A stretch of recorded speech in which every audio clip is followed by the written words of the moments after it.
30년짜리 산림 건설 총 계획을 수립을 하고 거기에 따라서 10년 단위로 지금 산림 조성 계획을 수립을 하고 있습니다. 근데 아까 말씀드린 대로 2013년부터 10년 계획을 수립을 한 걸로 그렇게 외부에 나와서 발표를 하다가 아까 말씀드린 대로 2015년에 김정은이 다시 한번 모든 국가의 힘을 이 산림 녹화에 쏟아라 이렇게 이제 지시를 하면서 일단 계획이 2015년부터 2014년으로 바뀐 것으로 파악이 되고 있습니다. So initially they announced forest construction general plans from 2013 to 2042, which is a 30 years plan. Outside officially they announced this, but it seems like there has been a change to this plan, and now the actual plan project is planned from 2015 to 2024. 이것이 이제 전 인민들이 참여를 독려하는 그런 포스터입니다. 애국 사업이다. 이건 애국 사업이다 하면서 굉장히 인민들이 산림 녹화 사업에 참여하기를 독려하고 있습니다.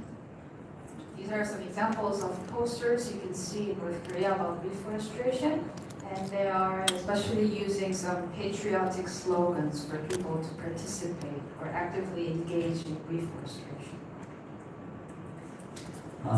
지금 이것이 이제 군중 동원에서 이제 나무 심는 것이고, 이것은 이제 나무 뿌리에다가 마르지 않도록 처리를 하는 거죠. 그런데 이 물자들이 부족하기 때문에 천연 재료를 이용을 해서 이렇게 처리를 하고 있고요. 이와 같이 수분이 증발하지 않게 나무 심는 데다가 비닐도 덮고 여러 가지 노력들을 하고 있습니다. As you can see, they are utilizing a lot of people to plant trees, and also putting some treatments for the roots of trees to not get so dry. But because they lack fertilizers or chemicals, they are trying to use the natural products they can easily gain compared to chemicals. 그렇지만 이렇게 군중 동원을 해서 나오시는 거에는 한계가 있다고 판단이 되고요. 왜냐하면 주민들의 이 생계와 관련돼서 뭔가 인센티브라든가 보장이 안 되면 이 군중 동원에 의한 나무 심기 성과가 그렇게 좋아질 수가 없습니다. 그래서 이 나무를 심는데 동원되는 군중들에게 식량이나 또는 뭐 에너지를 좀 공급해 준다거나 그런 어떤 노동 대가의 지불이 필요하다고 생각을 하고 있습니다. But he believes that utilizing people for planting trees will have a huge limitation in that it doesn't provide any kind of incentives or rewards to people who are planting trees. So it seems like they won't be able to achieve the goal planned for planting trees. So they believe it's going to be necessary for them to provide some kind of incentives or rewards to people. 북한이 이렇게 이제 김정은 정권에 들어와서 산림 녹화를 하기 위해서 많은 노력을 하고 있죠. 이 남북 산림협력은 사실 우리 김대중 정부 이제 택배 정책 이후에 남북에게 좋았을 때 이제 활발하게 민간 단체를 위주로 해가지고 많이 교류협력 사업들이 이루어졌었습니다. So until now, the era of Kim Dae-jung administration with the Sunshine policies, that was a moment where the inter-Korean cooperation forestry was at the most. There are a lot of committees made back then. 당국 간에도 남북 간의 남북 산림협력에 관련돼서는 합의들이 그때 당시에 많이 이루어졌죠. 이렇게 임직감 수해 방지 관련해서 나무 심기라던가 또는 남북 농업협력위원회에서 양묘장 조성, 병해충 방제 이런 합의가 당국 간에도 많이 이루어졌습니다. And back then there were a lot of private organizations working together, cooperating in the field of forestry. But not only that, a lot of governmental conversation was also made in the area. For example, of building tree nurseries or pest control. And a lot of treaties were made. 2010년 이제 5.24 조치, 남북관계가 이제 중단되는 그런 조치 이전에 이렇게 당국 간에는 합의가 되었지만 이 당국 간의 합의 내용은 전혀 이행되지 못했었습니다. So in 2010, on May, when there was a regulation for the Inter-Korean cooperation made, suddenly all the cooperations or committees or treaties were stopped, and not many implementations were made. 작년에 이제 남북 관계가 판문점 선언 평양 공동 선언 이후에 이 산림 분야 이 협력이 우선 과제로 이제 선정이 됐고요.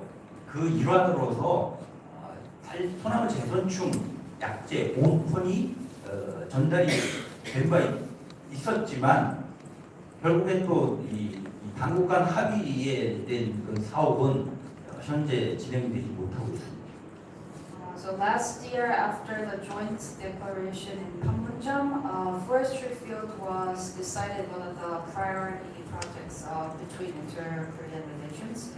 So actually, there were 5 tons of tree pest control chemicals delivered to North Korea, but that was only one time.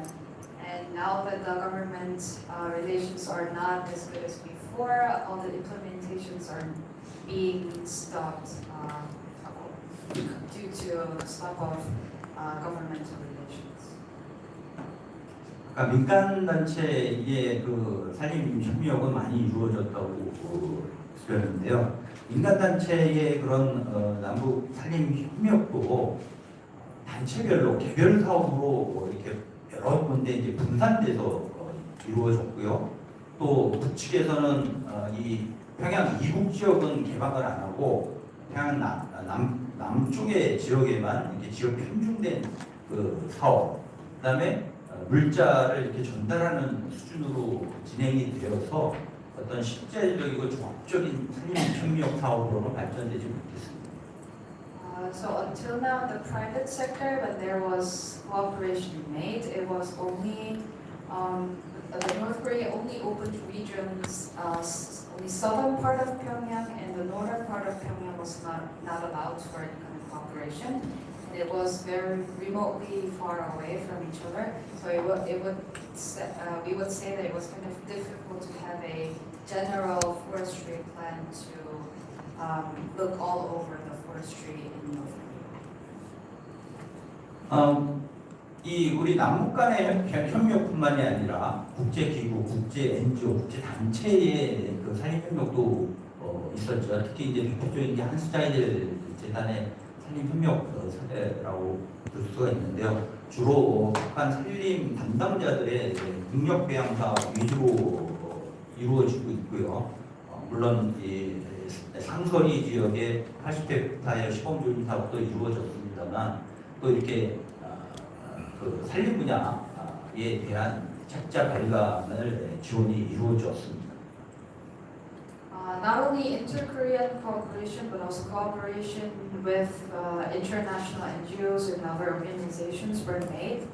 Representative example would be Hansara Foundation with this model project in Sangsari, and it was usually made. The cooperation was usually done with capacity building of forestry managers. And not that much of material deliveries.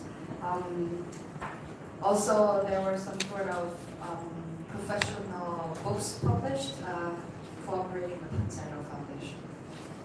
이렇게 국제기구나 단체 남북 산림 협력은 남북 간의 산림 협력 사업보다는 어느 정도 지속성을 이제 갖고는 있지만 지금과 같이 유엔 제재, 미국 제재 이런 상황에서는 또 이 국제기구의 그 협력 사업도 약간의 제한이 가해지고 있는 그런 시점입니다.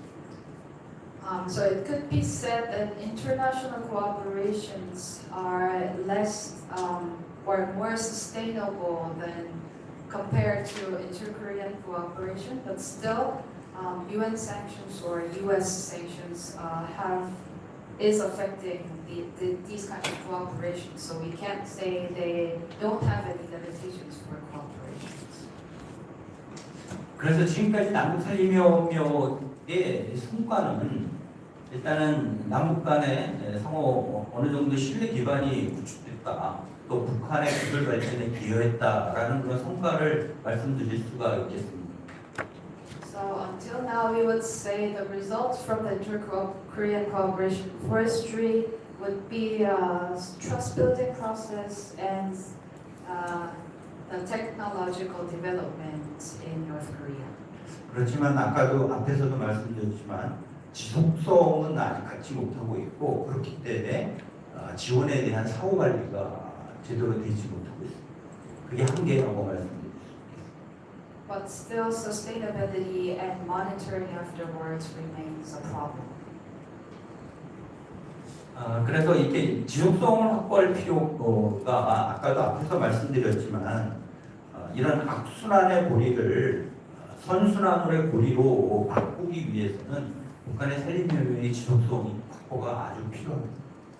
So, like I said before, in order to change the vicious circle to the virtuous circle, it is very, very important to have the sustainability in the inter-Korean cooperation.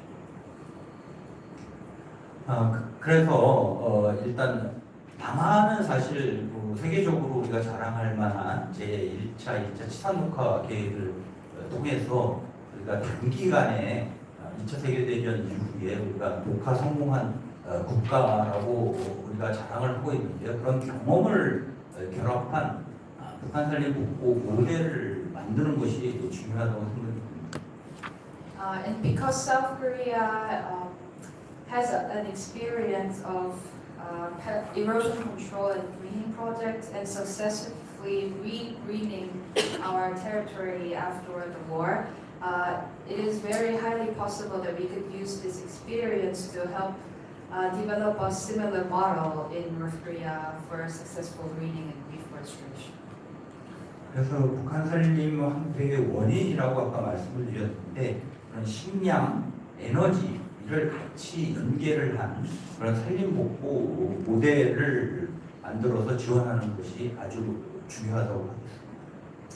Especially Dr. Park thinks because the causes for the deforestation in North Korea was mainly related to food shortage and energy crisis, some reforestation model related to this food problem and energy problem might even be more help or more practical for them to establish it in North Korea.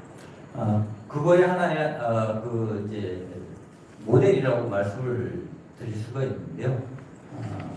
이와 같이 식량, 축산물에도 같이 들어가야 되고 이제 산림복구가 이제 그 연계돼서 또 에너지, 또 그걸 통해 어떤 소득 향상, 또 이 땔감을 좀 효율적으로 사용할 수 있는 아궁이계량 사업 이런 것이 전부 융합된 그런 산림 녹화 프로그램을 실시해야 된다고 생각을 하고 있습니다.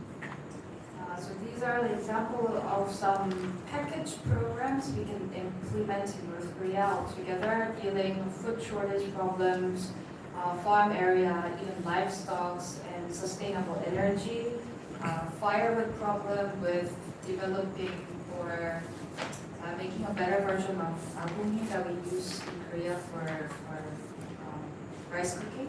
So these kind of altogether package programs should be implemented in order to make a real impact on North Korean deforestation. 그래서 이런 프로그램을 갖고 민간은 조금 작은 규모의 그런 프로그램 사업을 진행을 하고 중규모는 우리가 지방자치제가 독일의 사례처럼 지자체별로 자매결연을 통해서 지자체가 좀 담당을 하고 대규모 프로그램 사업은 중앙정부가 역할 분담을 해서 진행하는 것이 바람직하다고 생각합니다.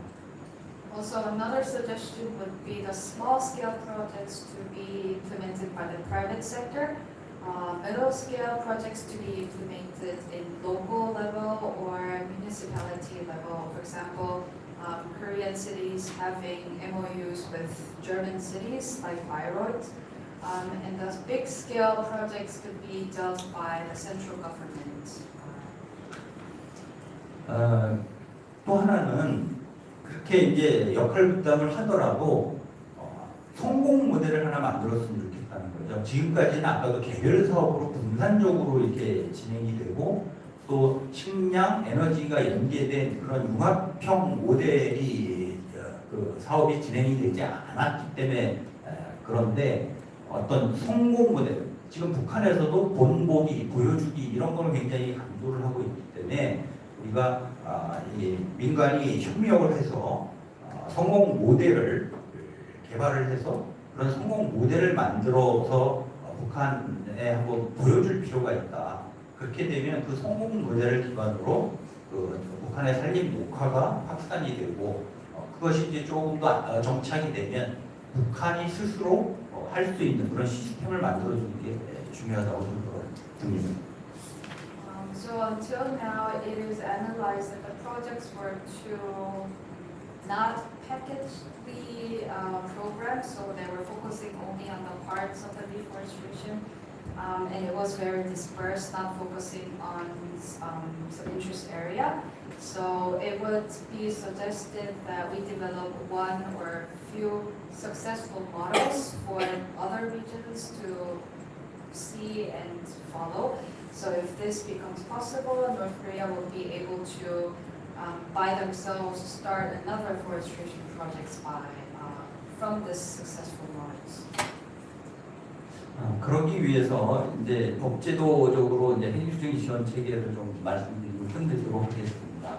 아까 얘기한 대로 우리 남한에도 부처가 이렇게 나눠져 있습니다. 식량은 뭐 농림축산공과 에너지는 뭐 국토, 뭐 산업통상, 뭐 자원부 이런 쪽에서 나눠져 있는데 그 세 가지 사업이 연계된 남북 살인협력 모델이 이제 가능하려고 하면은 부처를 아우르는 국무조정실에 북한 지역 산림녹화 추진위원회를 설치를 해서 운영하는 것이 필요하다라고 제안을 드릴 수 있겠습니다. South Korea could even be discussed here, but the administrative problems we have. So when we think about the forestry policies, we need to, so different kinds of ministries are dealing. For example, Ministry of Unification, Ministry of Agriculture, Livestock, Food, and Ministry of Industries. So what he suggests is that we have one united committee for the promotion of forestation in the Office for Government Policy Coordination, so that we don't have to run to different ministries each time to start a project. 이 안에 아까 앞에서 말씀드린 걸 한 탭에 이제 정리를 했는데요. 또 하나 이제 중요한 거는 이 법적 근거가 없어서는 또 지속성을 확보하기가 어렵습니다. 그래서 지금 뭐 남북교류협력법이라든가 통일부에서 만든 법이 있지만 이 산림협력은 굉장히 아까 말씀드린 대로 각 부처가 또 이렇게 참여를 해야 되고 하기 때문에 법적 근거를 갖고 지속성을 확보하는 게 필요합니다. 그래서 남북 산림협력 촉진 특별법을 좀 제정할 필요가 있다고 생각을 하고요. 또 이제 재원이죠. 남북교류협력 기금이 있지만 그 중에서도 특별 녹화 재원을 마련을 해서 이걸 추진하는 것이 필요하다고 생각합니다. This table is what I've said until now. Two things that I want to stress again is, in order for these kind of projects to actually be implemented, very important things would be a profound legal basis and funding source for the implementation of reforestation projects. 예, 좀 통역을 하다 보니까 좀 시간이 지났습니다. 이상 발표를 마치겠습니다. 감사합니다. Thank you. Okay, thank you. Dr. Park, your nice presentation also. To say your means a nice translation. Okay, we can take some questions with discussions about this topic. Any questions?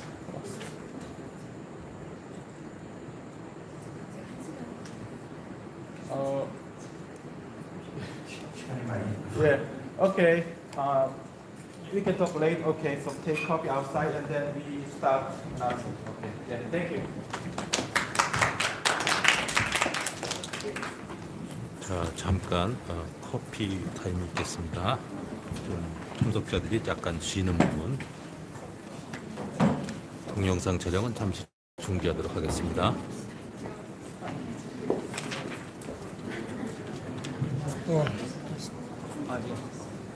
전에도 한 방송에서 제가 질문을 했는데 원이 우리나라에 지금 정부가 정책이 있잖아요. 그걸 국민들이 제대로 한 사람이 있어요.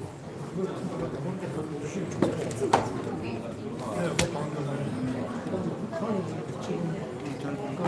지금 케이스는 제가 동의를 하는데 좋은 사람들이 지금 잘못하는 사람들이 누가 없잖아요.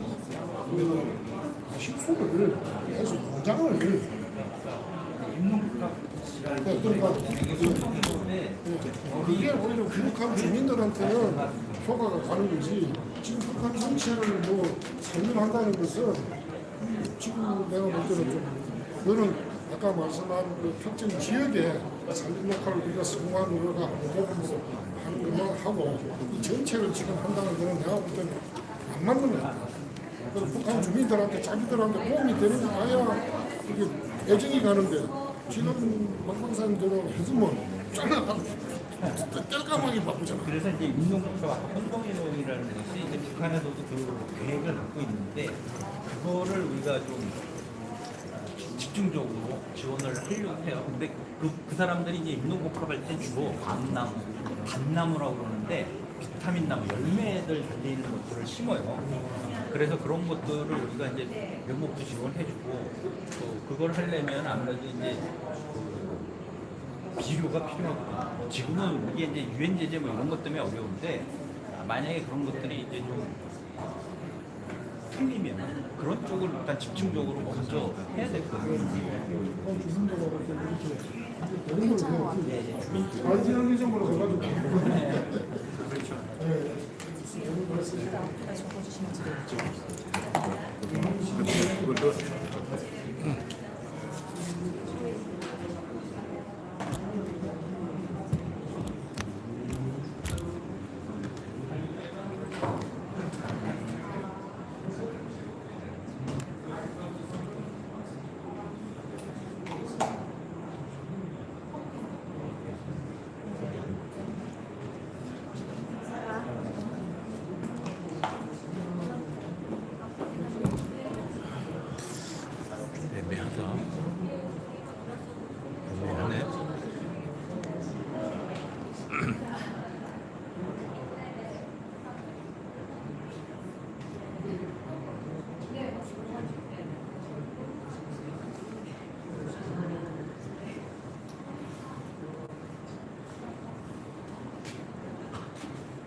자, 이제 다음 발제자가 이해란 박사가 되십니다.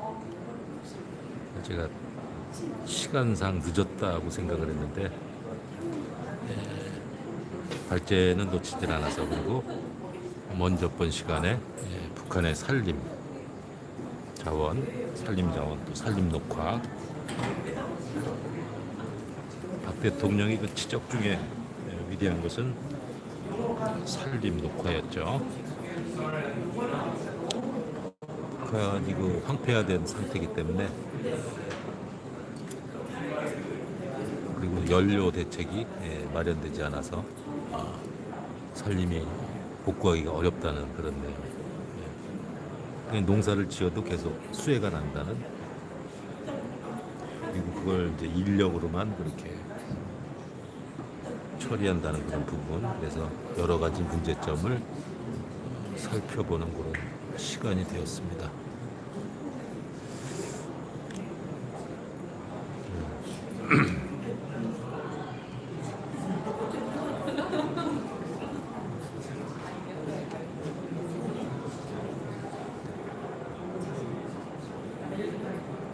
안에 조명이 환해가지고 굉장히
커피 드셨어요?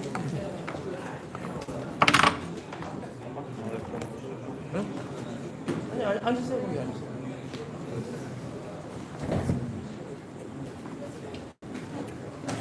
이런 박사 언제 왔노? 아침에 왔다가 언제 왔어? 오늘 왔어? 아, 아침에 왔다가 전화기를 여러 개 하면 전화기 멀티에 이것도 하고 여러 각도로 이승훈 교수님입니까? 좀 앉아서 쉬셔야죠. 아니 아니.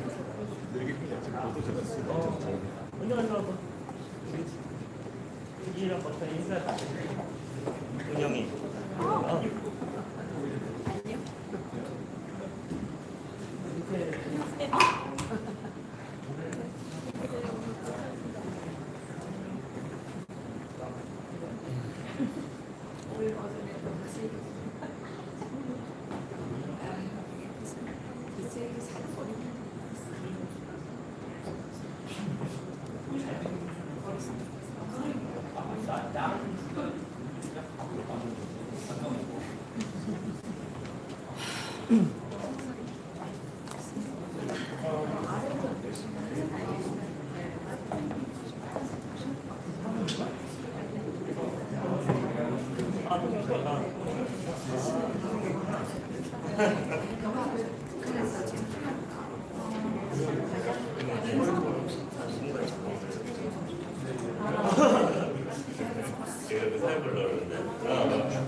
시작해요?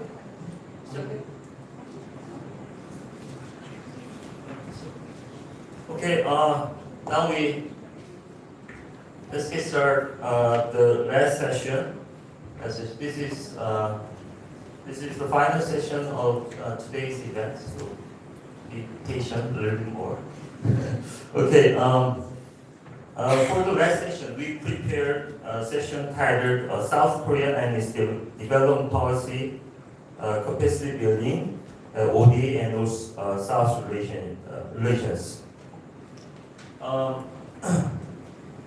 As you may know, Germany and Korea both enjoy the benefits of economic growth and flourishing economy for a very long time, and we took it for granted. But the other part of the Korean Peninsula, they are still suffering from the dictatorship of the socialist totalitarian regime, and but due to the river revolution that started in the United States, I think we are about to see the final moment of North Korea. So I think it is a time. Now is a time to prepare for the abrupt and sudden change that can happen in any time in Korean Peninsula. So in that sense, we prepared today's session, and we invited two speakers, Dr. Eran Lee and Dr. Jenny Shin. Let me introduce the first speaker, Dr. Eran Lee. Eran Lee is the actually North Korean defector. She escaped from North Korea some 20 years ago, and she started, hard life in South Korea, but eventually he made a great success in South Korean society, and she successfully adapted herself to liberal democracy system. She got a PhD degree from Ewha Women's University, and now she become the one of 30,000. We have currently 30,000 North Korean defectors in South Korean society, and she is the most famous and successful person. So she will talk about the North Korea's response to changing reality, preparing for Korean reunification. The second speaker is Dr. Jeon Shin. She is a senior researcher of our Center for International Development Evaluation, under the umbrella of Graduate School of Public Administration. She will talk about our research plan, which we are planning to do over the next year, and the research is about the how can we close the gap between social ideology between North and South Korea. So let's welcome first speaker, Dr. Eran Lee, with both big applause.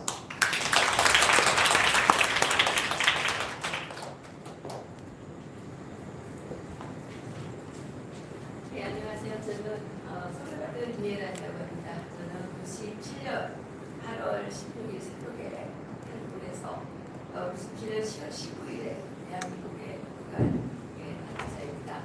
오늘 이렇게 또 계속 평범한 자리에서 발표를 할 수 있도록 허락해 주신 모든 분들께 감사의 말씀을 드립니다.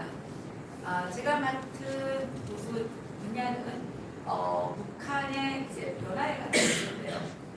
많은 사람들이 북한이 변했다고 얘기를 하지만 실제 북한은 너무나도 변하지 않고 그대로 있는 부분이 있습니다. 그래서 저는 북한의 어떤 부분은 변하고 있는가, 어떤 부분은 절대로 변할 수 없는가, 여기에 대해서 말씀드리도록 하겠습니다. Good afternoon, everyone. My name is Riera from Liberty and Reunification Center. I defected to South Korea on August 16th of 1997. And I want to extend my sincere gratitude to all who have given me today's opportunity to present in this place. Many people are saying that there are many changes taking place within North Korea, but as previously North Korean resider, I would say that there is nothing that have been changed in North Korea. So today I will be presenting under the theme of a changing North Korea and a part that is not changing within North Korea. 네, 사실 여기 영상을 하나 준비 여기 있는데 시간상 관계로 어려워서 스킵하고 네. 북한이 작년 3월 19일에 호거문을 발표합니다. 반사회주의와 비사회주의를 척결할 데 대한 호거문을 발표를 하는데요. 이것은 이제 그 북한이 상당히 많은 변화를 갖고 있지 않느냐는 그런 어떤 예측에 대한 엄청난 도전이었습니다. I initially prepared the video, but since I have a limited timeline, I will not play it. On March 19th last year, North Korea issued a proclamation regarding the penalties for anti-socialists, and this was a huge challenge to people who said that there are a lot of things that are changing in North Korea. 북한에서 원래는 반사회주의라는 말은 없었습니다. 작년에 처음 나왔는데요. 예전에는 이제 비사회주의라는 용어만 사용이 됐었는데 작년 포고문을 통해서 반사회주의, 비사회주의적 행위를 하는 자들을 엄격히 처벌할 데 대한 포고문을 3월 19일에 발표를 하게 됩니다. So the word anti-socialist is a newly coined term. In the past week, within North Korea, they only talked about non-socialist factors, and with the proclamation that they issued on March 19th, the government said that those who will engage in anti-socialist activities will be severely punished. 그럼 반사회주의는 뭐냐? 간단하게 얘기하면 대한민국의 어떤 여러 가지 문화적 콘텐츠를 이렇게 보거나 이동시키는 거, 한국 드라마를 본다거나 한국의 노래를 부른다거나 그다음에 서양의 문물을 들여다가 그것들을 유통시키거나 그것들을 이제 보는 이런 행위들은 다 반사회주의에 속하는 겁니다. 그리고 이제 의상에 있어서 이 옷 같은 것을 서양 옷을 뭐 이렇게 여기 영어 글자가 써 있다든가 십자가가 새겨져 있다든가 이런 옷들을 입으면 그게 반사회주의적 현상에 속하는 겁니다. So what refers to anti-socialist elements or activities? It refers to the spread and distribution of South Korean cultural aspects such as Korean drama or music, and also it refers to the distribution and consumption of Western cultural materials. And also it says that Western clothing is heavily prohibited within North Korea. 그리고 비사회주의는 뭐냐? 비사회주의는 경제활동 분야에서 장사 행위를 하는 것이 비사회주의적 현상에 속하는 겁니다. So engaging in capitalist economy is regarded as non-socialist engagement. 그래서 장마당에서 장사를 하는 행위, 그다음에 북한의 새롭게 등장한 개념인 돈주. 이게 돈주라는 게 한국말로 하게 되면 아마도 골이 되고 뭐 정도 될 겁니다. 예, 이 돈주들 그리고 상품을 대량으로 유통하는 행위들 이런 것들이 다 비사회주의에 속하는 거겠죠. So those who will be punished under this proclamation will be the ones who trade in Changmadang, which is marketplaces in North Korea, and also money masters who are capitalists, and also those who engage in wholesale activities. 그래서 여기에서 이제 반사회주의, 비사회주의 행위를 뿌리 뽑기 위한 선별전에 한 사람같이 떨쳐나서라 이렇게 이제 선동을 하고 있고요. 둘째는 이러한 행위를 한 자들은 제때에 법기관에 자수를 해라, 자백을 해라 이렇게 이제 포고문에 명시를 하고 있습니다. The proclamation is ordering everyone to put efforts into rooting out anti-socialist and non-socialist activities within North Korea, and it is also ordering people to turn themselves into the local authority or police agencies if they have engaged in such activities. 그 나머지는 이제 그 처벌에 대한 문제인데요. 아주 엄격하게 처벌할 거를 얘기하고 있고, 그 다음에 이러한 호거를 어긴 자들에 대해서는 직위 소속 공모에 관계없이 단속 체포해서 법적으로 엄격히 처리하며 범죄 및 위법 행위에 이용된 돈과 설비, 물자는 몰수하고 봉사기관은 영업을 중지한다 이렇게 되어 있습니다.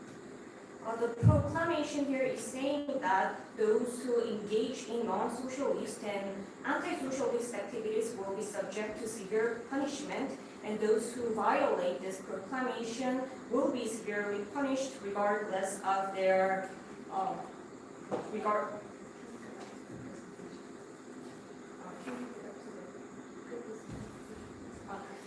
regardless of their status, affiliation, and contribution, and those money and infrastructure and things that are used to engage in such activities will be confiscated, and welfare institutions shall be suspended.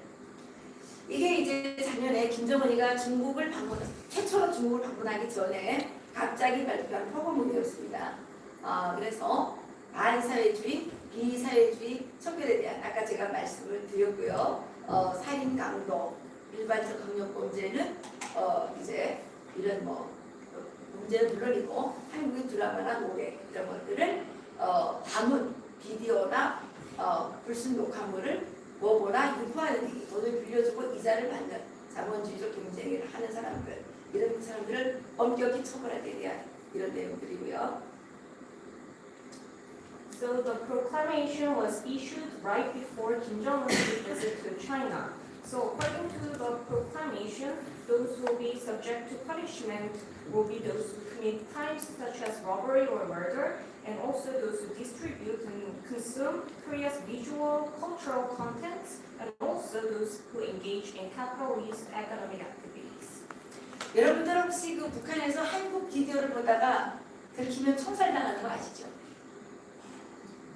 집단적으로 여러 번 총살당했습니다.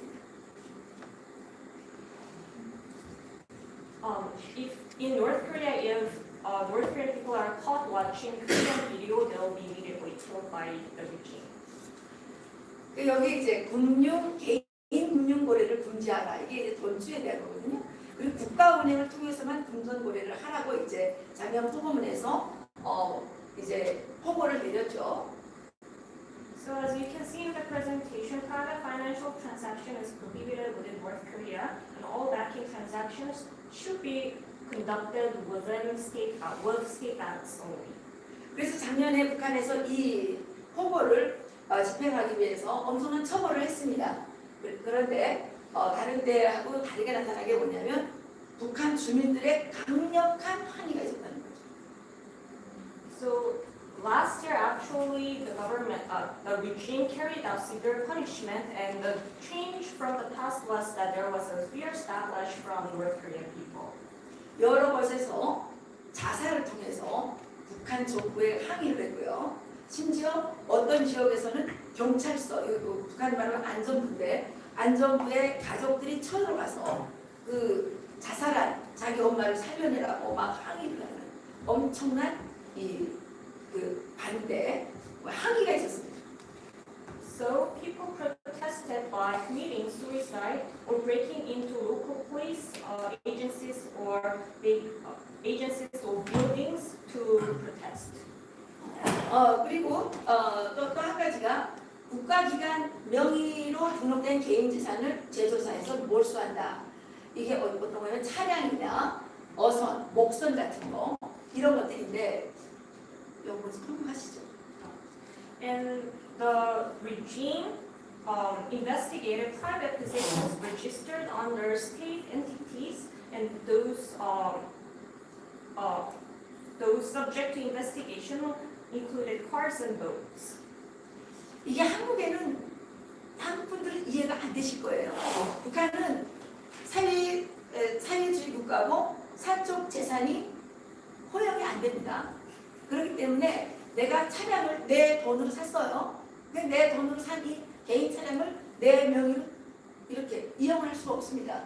그래서 그 지역에 있는 수송대 아니면 운수사업소 이런 데다가 내 차량을 그 기업 걸로 등록을 합니다.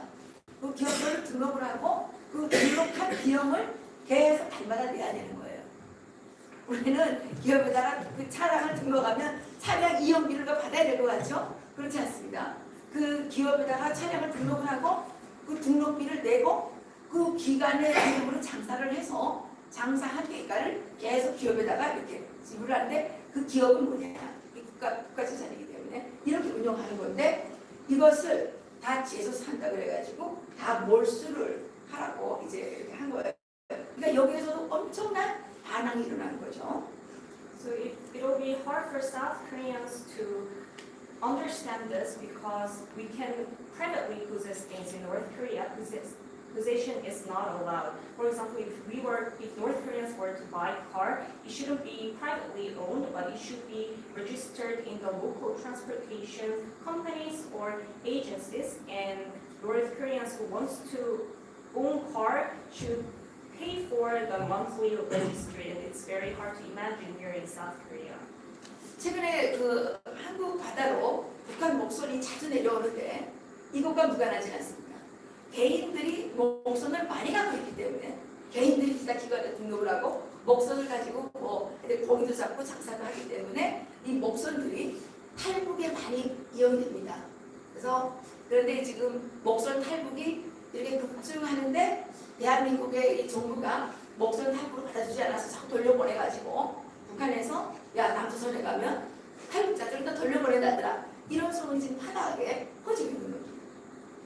And that's why recently we can see a lot of North Korean ships within Korean water because North Koreans engage in fishing activities with North Korean ships, and that's all privately owned. And there are rumors that says that the Korean government is returning ships which has North Korean defectors in them. It's not because the government is returning them, but because it's privately owned, and that's why we can see a lot of them within Korean waters. 세 번째는 노점상이라는 거는 이제 이 바깥에다 이렇게 왜 이런 왜 판대기를 놓고 하는 그 장사고요. 도매상 이걸 부동의 장사라 그러는데 이제 물건을 배량으로 띄워다가 파는 거. 그리고 보따리 장사라는 건 이제 이 지역과 지역 간에 이렇게 교통이 원활하지 않으니까 이 지역에서 싼 물건을 저쪽 지역에 유통이 안 된 데를 갖고 와서 붙여서 파는 겁니다. 그걸 대거리 장사라고 그러거든요. 이런 장사를 금지해라. 이제 이렇게 작년도 3월 19일 포공이죠. According to the proclamation that was issued on March last year, people who own roadside stands should stop themselves from engaging in economic activities, and sales through wholesale retailers is also prohibited, and also sales between different regions was also prohibited as well. 그리고 이제 아까 반사회주의라고 했던 거죠. 이게 도박, 사기, 매춘, 그리고 불법 용도 활동, 서구식 복장 몰이 모양. 이렇게 머리를 틀어, 아까 제가 보여주려고 했던 영상에 나오는 게 어떤 여성이 머리를 이렇게 틀어 올렸습니다. 그래서 이 머리에 대해서 엄청난 비난을 하는 그 영상이 있습니다. 그리고 이 앞에다가 영국 깃발을 이렇게 이제 그려져 있는 옷을 입었는데 십자가가 그려져 있는 옷을 입었다고 엄청 욕을 합니다. So some of the anti-socialist elements including Western clothing, hairstyle, and as you can see in the presentation, gambling, fraudulence, and prostitution. While ago I mentioned the video, and in the video, a lady with a ponytail is featured, and that is harshly criticized by the North Korean regime. And also there's a lady who is wearing a t-shirt with a British flag in it, and the North Korea regime also criticizes that for having a cross in the clothes. 이 세 개는 이제 트럼프 대통령과 김정은이가 이제 이렇게 세 번에 걸쳐서 만나게 되는 거에 대한 건데요. 그 주민들이 모일 때마다 이 미국 정상회담에 대해서 얘기하고 당장 개혁이 시작될 것처럼 기대감을 비치니까 북한이 규찰대를 조직해서 주민들에 대한 단속을 아주 강화하고 있다는 겁니다. President Trump and Kim Jong-un met 3 times through U.S. DPRK summits, and after those summits, North Korean people, when they were gathered, expressed their high expectation for reform in North Korea, and that's why the North Korean regime is partially cracking down on its people. 그리고 미국 정상회담 이전보다 단속이 아주 심해져가지고 이게 이거 뭐라 그럽니까? 미니스커트. 그러니까 북한들이 미니스커트를 많이 입더라고요. 예, 그러니까 짧은 치마, 미니스커트. 그다음에 머리 모양 아까 말씀드린 것처럼 예, 신발까지 일일이 규제를 하는 예, 그런 지금 상황이라는 거죠. So North Korean women who wear short skirt and have Western hairstyle and even Western style shoes are subject to such harsh crackdown following the US and DPRK summit. 그리고 미국과 북한의 어떤 관계 개선과 함께 어느 정도의 개방에 대해서 상당히 북한 주민들이 기대를 했었는데 이게 지금 거기서 지금 무너지니까 북한 주민들이 아주 실망을 하면서 반미 감정이 이 친미 감정으로 상당히 바뀌고 있습니다. 예, 그래서 지금 거기에 대해서 아주 단속을 더 심하게 하고 있습니다. There is rising pro-US sentiment within North Korea because after the summits, people were expecting improved relations with the United States, but that didn't happen. So that's why people are having more pro-sentiment feelings within North Korea. 북한 사람들 속에서 나오는 얘기는 김정은이가 트럼프 대통령을 자주 만나서 처음에 좋을 줄 알았는데 이게 김정은 자체도 아주 다 인기가 올라가는 줄 알았는데 그것도 해결이 안 되기 때문에 오히려 대북 제재를 해제하지 못하는 상황에서 계속 트럼프와 김정은이 계속 만나는 것은 김정은에게 마이너스다. 이렇게 지금 진단이 내려졌다는 겁니다. So North Korean people expected that there will be improved relations between the United States and North Korea, but after the 3 rounds of summits, there were no problems tackled, and there was U.S. sanctions that applied to North Korea. So that's why all these are leaving just that impression of Kim Jong-un to its people. 그래서 많은 분들이 이제 요즘 엊그저께 신문에도 크게 나왔던데 3차 미국 정상회담이 진행되고 다 이렇게 이제 희망사항을 지원하는데 저는 부정적으로 생각합니다. 왜냐하면 김정은이가 완전한 비핵화를 보여주지 않으면 대북 제재는 해제가 될 수가 없고, 네. 트럼프 대통령이 지금 김정은이 지금 상태에서 대북 제재를 조금이라도 풀어주게 되면 트럼프 대통령이 미국에서 탄핵당하지 않겠습니까? 네. 그래서 지금 김정은의 목표와 트럼프 대통령의 목표가 전혀 다르기 때문에 이게 지금 접점이 사실은 없다는 거죠. So in news media headlines, I could sense the high expectation for the third summit between the two countries, but I don't think there will be another summit because what the international community wants is complete denuclearization of North Korea, and what Trump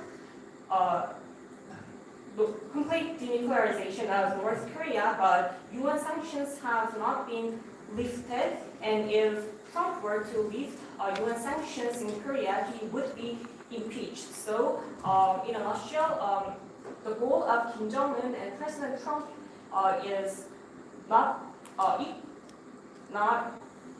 agreed upon, so that's why the third round of summit will be impossible. 지금 북한의 장마당 통제에 대한 것인데 시간이 많지 않기 때문에 이거는 짧게 설명을 하고 넘어가도록 하겠습니다.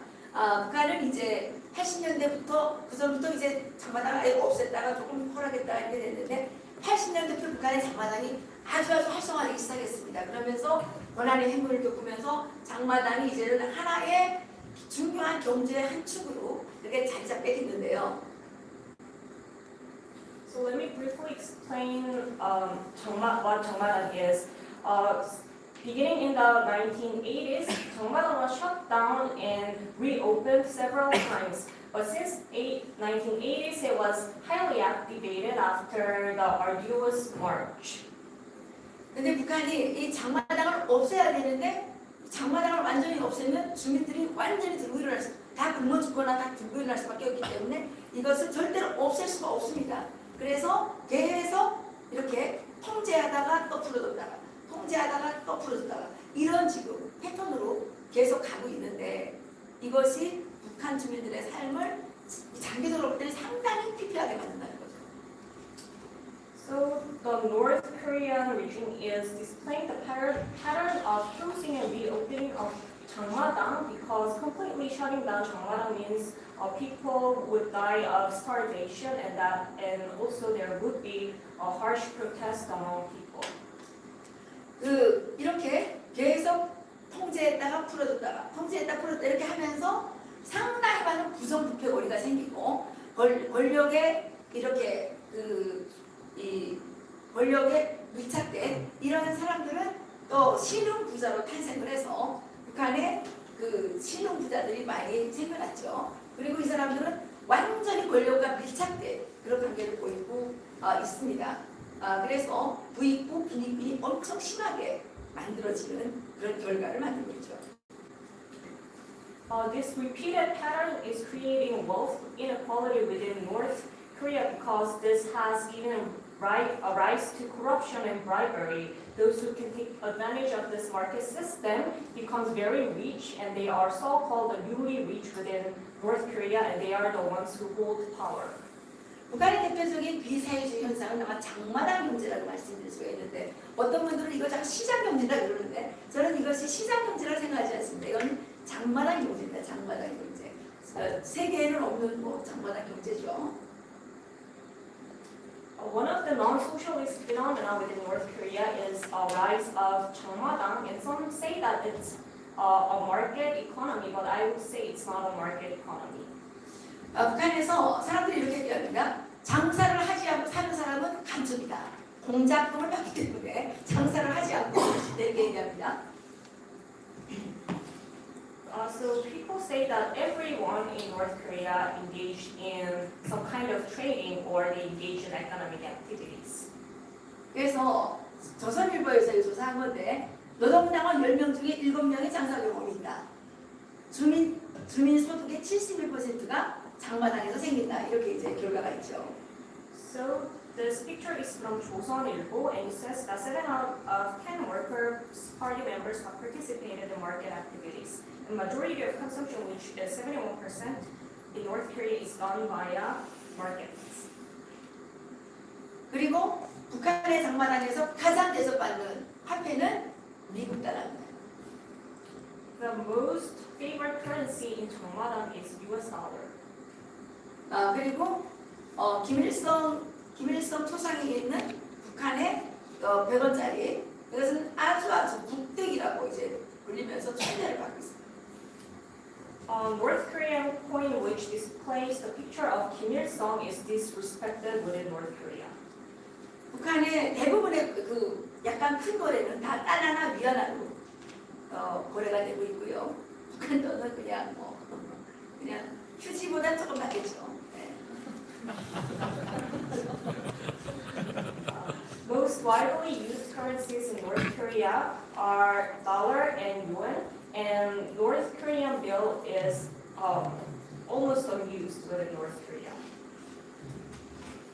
이게 이제 북한 돈이 5,000원짜리 이게 이제 국대기라는 거죠. 네, 이렇게. 벤자민 프랭클린 할아버지가 있는 미국 할아버지 100달러가 제일 존대받는 그런 돈이고 두 번째가 모택동 그 다음이 수료민. 그래서 북한에서 김일성은 지금 미국 대통령이나 모택동이나 여기가 밀리고 있다는 겁니다. So most favored currency in North Korea is so-called the U.S. grandfather bill, which depicts Benjamin Franklin, and it is followed by the Chinese grandfather Mao, and North Korean bill is not popular and it's disrespected. 예, 그래서 지금 친미 정서가 자꾸 올라가고 있는데요. 트럼프 대통령이 6월 30일에 판문점에서 김정은을 트위터로 불러서 만났습니다. 예, 그랬는데 김정은은 이것을 북한 주민들에게 선전을 했는데 이게 김정은이가 내가 함정에 빠졌구나 그것을 나중에 느꼈습니다. So we can sense the growing pro-U.S. sentiment within North Korea after the meeting in Panmunjom between President Trump and Kim Jong-un. Kim Jong-un said that he was kind of trapped. 그래서 북한 주민들이 얘기하기를 트럼프는 위대한 전략가다 뭐 이렇게 얘기를 하면요. 또 한편으로는 구렁이다. 눈구렁이다. 김정은이가 지금 트럼프 눈구렁이한테 말렸다 이제 이렇게 얘기를. Some North Korean people say that President Trump has good strategy, but on the other hand, other people would also say that he's using various tactics to just fool Kim Jong-un. 한국의 운동권 가요들 있잖아요. 우리가 그 님을 위한 행진곡. 이게 북한에서 금지곡입니다. 네, 그래서 그것을 유통시키다가 여성 3명이 총살당했습니다. So there are several protest songs, and one of them is 님을 위한 행진곡, and it's been banned within North Korea, and those who sung it, 3 people have been murdered by the regime. 김여정이 지난 8월 정도에 북한 주민들의 친미 정서를 알아보기 위해서 가만히 동향 조사를 했는데 충격에 빠졌다고 합니다. And Kim Yo-jong has conducted a study regarding the pro-U.S. sentiment among the population recently, and after the study result came out, she was in great shock. 많은 사람들이 아무래도 질걸뭐 아무래도 북한과 싸워야 아무래도 질걸뭐 빨리 항복하지 이런 정서가 많았고요. 트럼프 대통령에 대한 어떤 좋은 생각들을 가지고 있어서 충격에 빠졌다고 합니다. The reason why she was very shocked was that a lot of North Koreans regarded U.S. as much more powerful country over North Korea, and also shocked by the fact that many people have good impression on President Trump. 그래서 지금 계속 북한에서 뭐 합니까? 엊그저께도 권정훈이가 나와가지고 우리의 인내심의 한계가 이제 폭발할 때가 가까이 갔다 뭐 이렇게 지금 계속 협박을 하고 있죠. 엄청 급하다는 얘기입니다. In North Korea, a lot of high-ranking officials are saying that North Korea is running out of patience. 그래서 지금 변화된 것은 뭐냐? 북한 주민의 의식과 살아가는 삶의 방식이 많이 바뀌었습니다. 북한은 사회주의를 지켜야 된다. 반사회주의, 비사회주의를 얘기하면서 자기들이 내세운 사회주의 체제에 북한 주민들이 이렇게 호응하기를 원하고 있지만 북한 주민들은 그동안 한 30년 가까이 장마당에서 생계를 유지하면서 의식이 완전히 바뀌었습니다. So we can sense the changing views and lifestyles of North Korean people, but the government wants to continue promoting socialism within the country. However, for North Korean people, as they have to depend on 장마당 for their survival, there is a changing view within North Korea.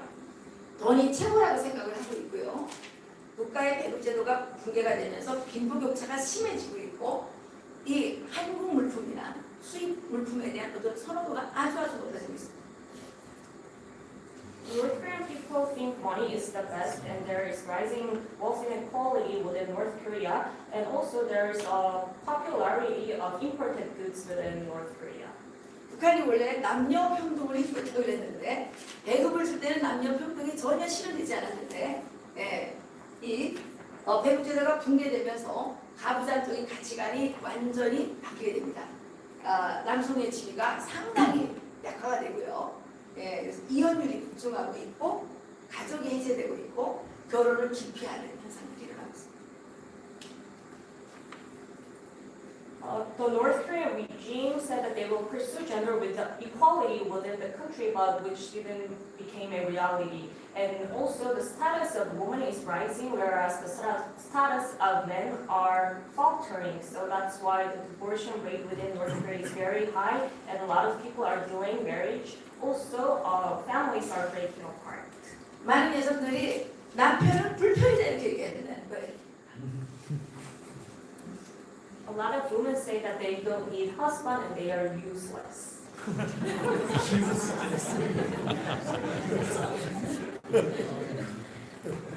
네, 아까 그럼 북한에 새로운 세대가 등장을 했는데 바로 장마당 세대입니다. 북한의 신세대, 이 장마당 세대. 장마당 세대는 노동당보다는 장마당이 좋다고 생각하는 사람들. 출세보다는 돈 버는 것을 더 우선시하는 이런 세대가 등장을 했다는 겁니다. So there is a new generation emerged in North Korea, which is called the 장마당 generation. They think training in 장마당 is much more valuable than having the party membership. 저희들이 최근에 이제 들어온 정보인데 북한에 지금 밑에 있는 사람들은 다 장사를 먹고 사니까 고만고만한데 제일 어려움을 겪는 게 누구냐? 생각보다 충격적이게도 김정은을 둘러싸고 있는 측근들, 권력계층의 지금 경제적 고난이 시작됐다는 겁니다. This is a new piece of information that we have recently acquired, which is pretty shocking because those who are most underprivileged within North Korea are not people who are making ends in these markets, but those who are closely attached to Kim Jong-un family, especially high-ranking officials. 대북 제재가 강화되면서 이 국가의 이 자원을 팔아먹던 이 사람들이 지금 엄청난 그 경제적 압박을 받고 있는데요. 무역 일꾼들이 어려워졌고요. As sanctions against North Korea have been strengthened, those who have relied on selling these resources to make money, which are high-ranking officials, they are now struggling in terms of economically. 그리고 보이부 요원들이 지금 아주 엄청난 경제적인 고난을 겪고 있고요. 당간부들이 고난을 겪고 있습니다. And as I've said, high-ranking officials are struggling, especially the members of the Labor Party. 그 사람들 말로 악소리가 난다. 쪽박 차고 길거리에 나가 계실 거다. 이렇게 지금. They're saying that they're about to lost all of their assets and money and even their homes. 노동당 입당을 기피하기 때문에 당일꾼들이 뇌물을 받을 근거가 없어진 거예요. 당이 입당 안 하는데 누가 그 뇌물을 갖다 바칩니까? 출세할 일이 없는데 당간부한테다가 뇌물을 갖다 바칠 일이 없겠죠. As North Korean young generation is avoiding the party membership, there is no people who is giving bribery to the members of the Labor Party. 그리고 이 장마당 세대가 한류를 이제 주도하는데 뭐 북한에서 이제 인민군대 나갈 때 한국 노래 이등병의 노래를 부른다는 거예요. 인민군대를 나가는데 한국의 그 이등병의 노래를 부르면서 군대를 나간다는 거죠. So the Changmaran generation is the one who is responsible for spreading Hallyu within North Korea. For example, when they are when generally they sing Korean songs rather than North Korean songs. 그리고 이 사람들의 특징은 국가보다는 개인주의가 아주 심하고 수령님보다는 부모에게 감사하는 세대로 바뀌었다는 겁니다. So one difference of this Changmaran generation from the previous generations is that there's rise of individualism and also they respect their parents over the leader of North Korea. 북한 주민들이 이제 이 시장에 대해서 보면 83%가 북한의 시장에 참여하는 걸로 지금 조사한 자료가 있더라고요. About 83% of total North Korean population participates in a market economy. 탈북자들을 조사해 보니까 자본주의를 더 지지했다는 퍼센테이지가 63%가 됩니다. 북한 주민들이 자본주의를 훨씬 좋아하는 것 같습니다. 한국 주민들은 지금 자본주의를 아주 경멸하죠. 네. Nowadays, many South Korean people criticize the capitalism system. However, on the other hand, a lot of defectors who were surveyed, the majority of them supported capitalism over socialism. 북한 사람들은 사회주의를 지키기 위해서 자본주의를 해야 된다. 이렇게 이제 말하는 사람들이 많았어요. So that's why some North Korean people say that they have to defend socialism in order to secure capitalism. 왜냐? 사회주의 하다가 굶어 죽으면 누가 사회주의를 지키겠냐? 그러니까 우리가 자본주의를 해서라도 살아남아야지 사회주의를 지킬 거 아니냐? 이게 북한 사람들이 몽골력에 도전하는 논리였습니다. Their rationale is that they have to pursue capitalism in order to bring foods into their table. 근데 지금 저는 한국에 와서 깜짝 놀란 게 아니 이렇게 자본주의 혜택을 많이 받는 사람들이 자본주의에 대한 혐오를 갖고 있어서 제가 너무 충격을 받았어요. One thing I was very shocked when I came to South Korea was that a lot of people hate. In fact, in South Korea, a lot of people hate capitalism. 여기 진짜 재미있는 건데요. 북한 주민들 17년도에 인터뷰를 했더니 북한 사람들은 당연히 달러를 받고 싶다 이렇게 얘기를 했고요. 배급제를 선택하는 사람이 70% 정도 됩니다. 이건 이제 잘 모르니까 그러겠죠. 그때 당시에 담배 한 갑의 가격이 2,500원인데 북한 주민 한 사람의 월급이 보통 2,500원에서 5,000원 사이입니다. 쌀 1kg에 5,000원이 넘습니다. 요즘에 5,200원, 6,000원 가까이 됩니다. We did interview with North Koreans in 2017, and the majority of them wanted to receive their income in dollar. In fact, 70% of those who were interviewed preferred the food ration system, but it is because they didn't know the real situation within there. And back in 2017, one pack of cigarettes cost 2,500 won, and this is quite expensive if you think about the fact that the average income of North Koreans varies between 1,500 to 1,600 won. 제가 더 충격받은 거는요, 이겁니다. 유치원 아이들한테 너의 장래 희망이 뭐냐 이렇게 물어보니까 던수가 되고 싶다는 거예요. 아까 던수가 뭔지 말씀드렸죠. 사채업자. 한국으로 말하면 사채업자죠. 네, 북한 어린이들의 장래 희망이 던수라고 지금 이렇게 조사해 본 결과가 나와요. When we asked North Korean children what they want to become in the future, a lot of them said that they want to become money lenders, and this was quite shocking for me. 지금 최근에 북한의 보위부 간부가 탈북을 했습니다. 그래서 보위부 간부가 쏟아놓은 정보가 많이 충격적입니다. Recently, one high-ranking official defected to South Korea, and what he revealed shocked the whole country. 김정은 집권 7년 사이에 김일성, 김정일보다 김정일 거의 뭐 한 70년 되죠. 한 60년 되죠. 이것을 합친 것보다 더 많은 암살 시도가 있었다는 겁니다. 김일성, 김정일 다 합해서 14번의 암살 시도가 있었다면 김정은 7년 동안에 26번의 암살 시도가 있었고요.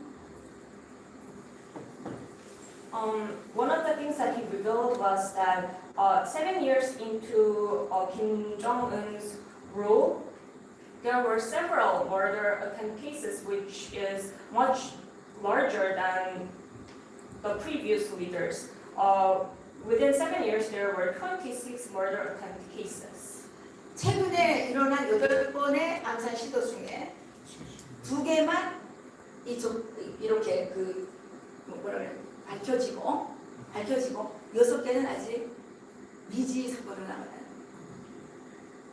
among the 8 murder attempt cases, only 2 were revealed and the rest 6 are unknown.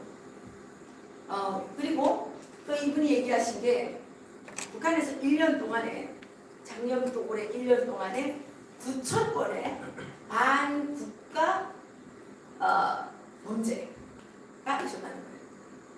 집계된 그 통계가 있잖아요. One of the shocking figure is that within a year there were over 9,000 anti-regime crimes that have been committed. 그 중에서 예전에는 조국 반역죄가 제일 많은 자리를 차지했는데 조국 반역죄가 뭐야? 탈북하는 겁니다. 탈북하다 잡힌 게 조국 반역죄인데 예전에는 조국 반역죄가 단연 1위였는데 지금은 조국 반역죄가 3위를 밀어나와. In the past, subverting the country was the largest in its number, which includes defection, but now it is number 3. 그럼 이게 뭐냐? 체제 전복 시도, 체제 전복 시도, 테러, 암살 테러죄 이런 게 지금 1위로 올라갔고요. 그다음에 그 북한을 이렇게 그 반대하는 선전선동, 오토고피어가 걸린 죄죠. 이런 죄들도 이제 있고. Most reported cases include terror and assassination and trying to subvert the country, and also it is followed by trying to instill different ideologies within North Korea. For example, the case of Uru-won-gil. 그래서 지금 김정은은 지금 북한 주민들이라고 하는 이 북한 주민들이 이제 김정은의 이 체제 권력을 상당히 흔들고 있는 아주 위험한 상황에 있습니다. 대한민국이 조금만 잘하면 김정은 이 공산주의 봉건망조를 드러낼 수 있는데 지금 우리나라가 걱정이에요, 솔직히.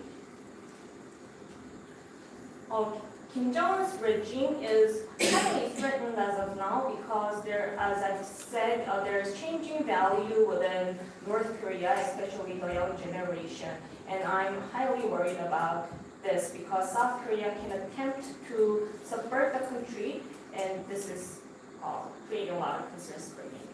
엊그저께 북한 주민한테서 문자 메시지를 하나 받았는데요. 기독교를 믿는 나라들이 다 잘 사는 것 같아요.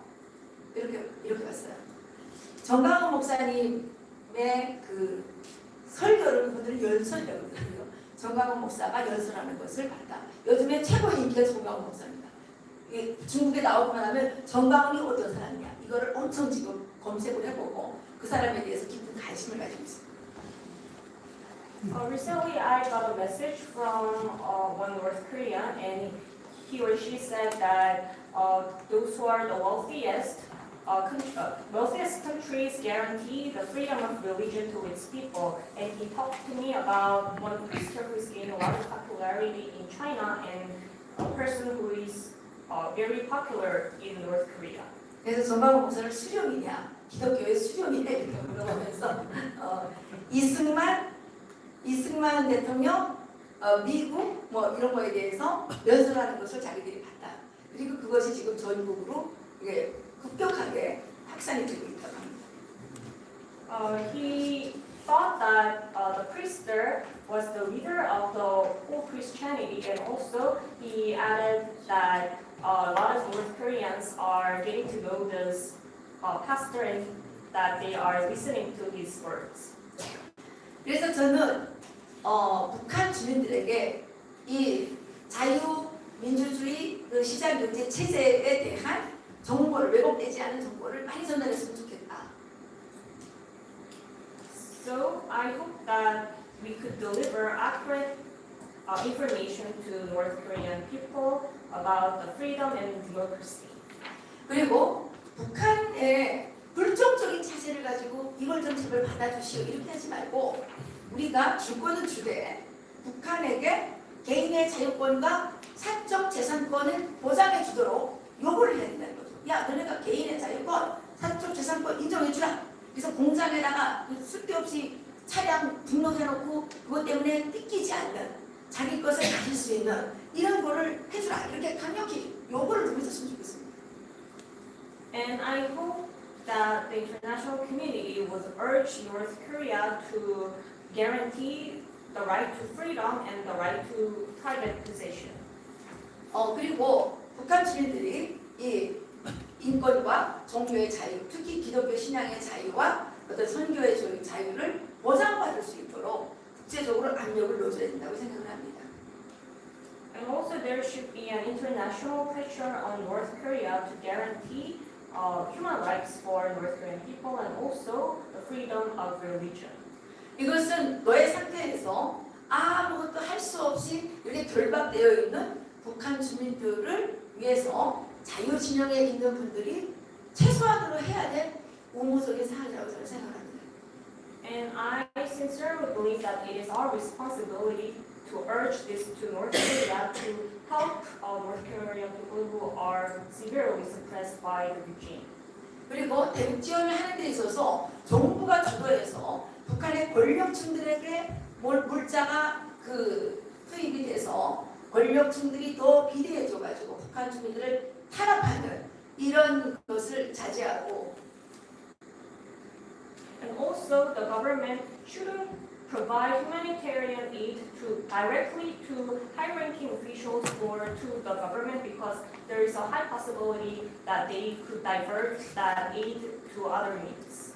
대한민국에 와 있는 3만 5천 명의 이 탈북자 채널을 적극적으로 가동을 해서 정말 우리가 전달하는 소중한 마음과 소중한 물자들이 북한 주민들에게 직접적으로 전달되게 했으면 좋겠다는 생각입니다. I hope that the government will directly contact 35,000 North Korean defectors in South Korea so that they could hand those aid to North Korean people who are in desperate need of help. 분명한 것은 대북 제재가 강화되면서 김정은의 북한의 입지는 더 약해지고 있고요. 김정은은 북한 주민들의 눈치를 더욱더 살필 수밖에 없는 그런 상황으로 자꾸 몰리고 있습니다. The strengthened sanction on North Korea means diminished power of Kim Jong-un, and that leads for Kim Jong-un to listen to its people more. 최근에 서울대 통일평화연구소인가요? 거기서 연구자를 내고 보니까 2015년 이후부터 생활이 더 좋아졌다. 입학도 많이 먹었다. 거기도 좀 먹었다. 이런 연구 결과가 나왔는데요.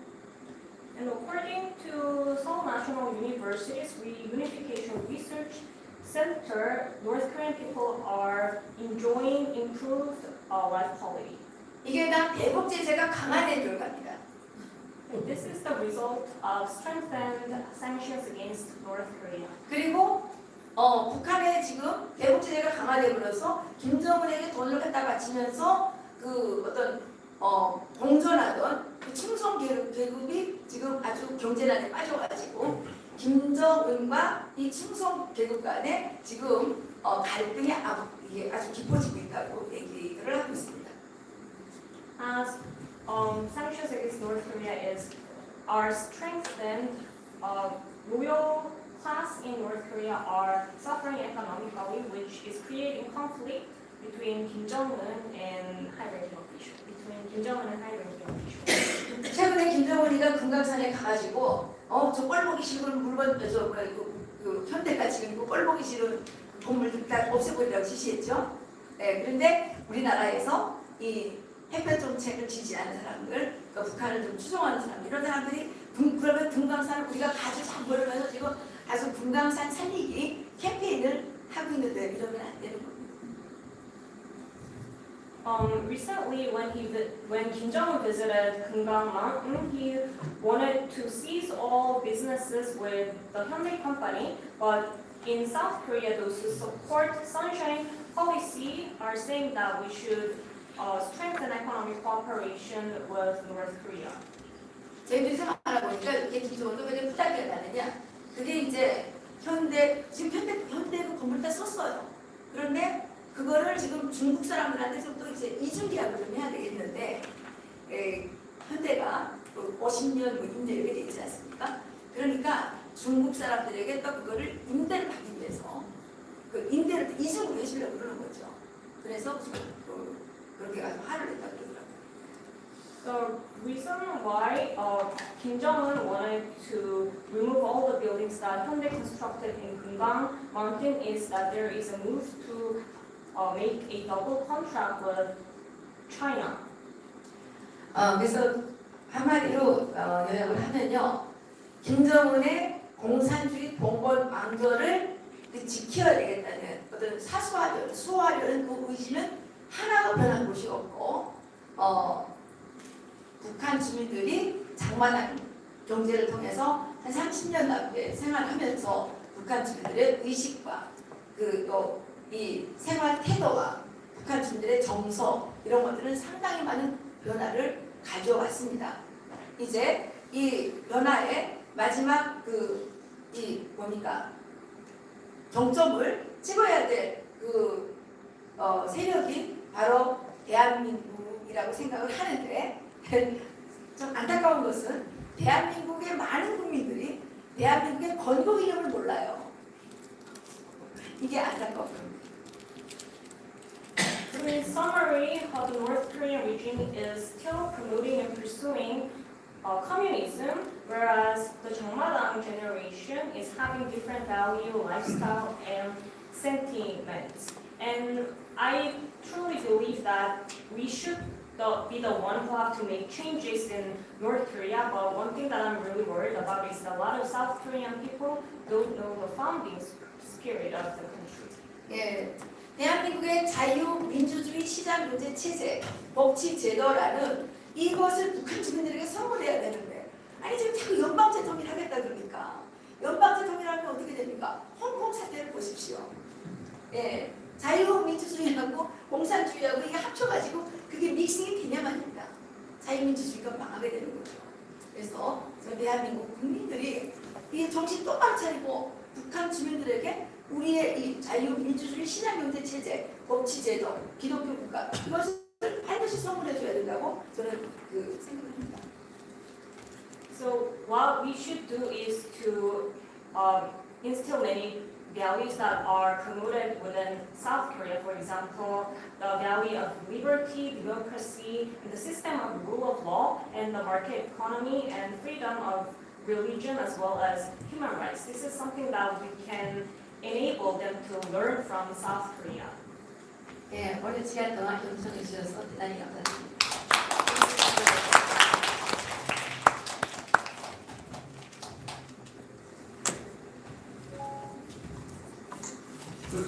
Thank you very much, Dr. Lee. It was really interesting and up-to-date information about what is going on in current days of North Korean society. Does anybody have any questions or? We don't have time, so we'll just take one question.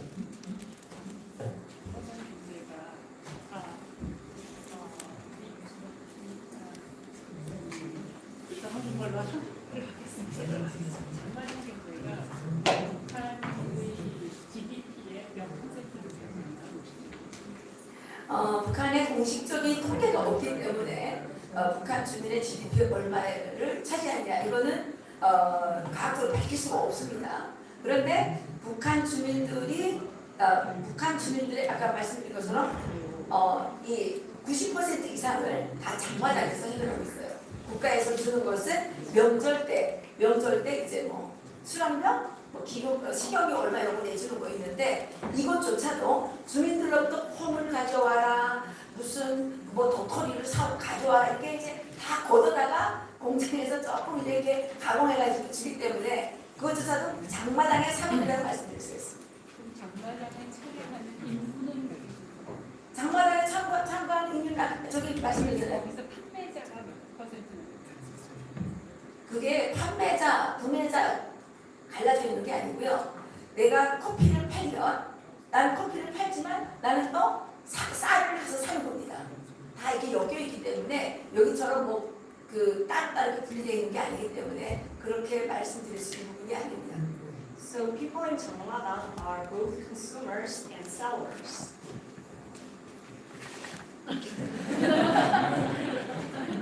We interpret just part of the okay. She wants to save the time. Okay, thank you very much, Dr. Lee. Okay, we have last speaker. Actually, I forgot to introduce myself. Probably many people wonder who is talking in the front. I am Professor Seobol Lee at Graduate School of Public Administration here, and I'm an Executive Director of Center for International Development Evaluation. Okay, thank you. Okay, lastly we have Dr. Jae Shin. Jae Shin is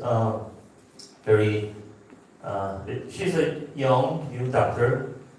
She has a very promising future. She's a senior researcher at SIDE, and she will introduce what we are planning to do for the next year. It's a new research plan about the North Korean project. Okay, thank you. Thank you for the introduction. Hi everyone, my name is Jae Shin, as he introduced. I'm a senior researcher at his center. And I'll be introducing the research plan that we have for the next few years on behalf of Professor Lee.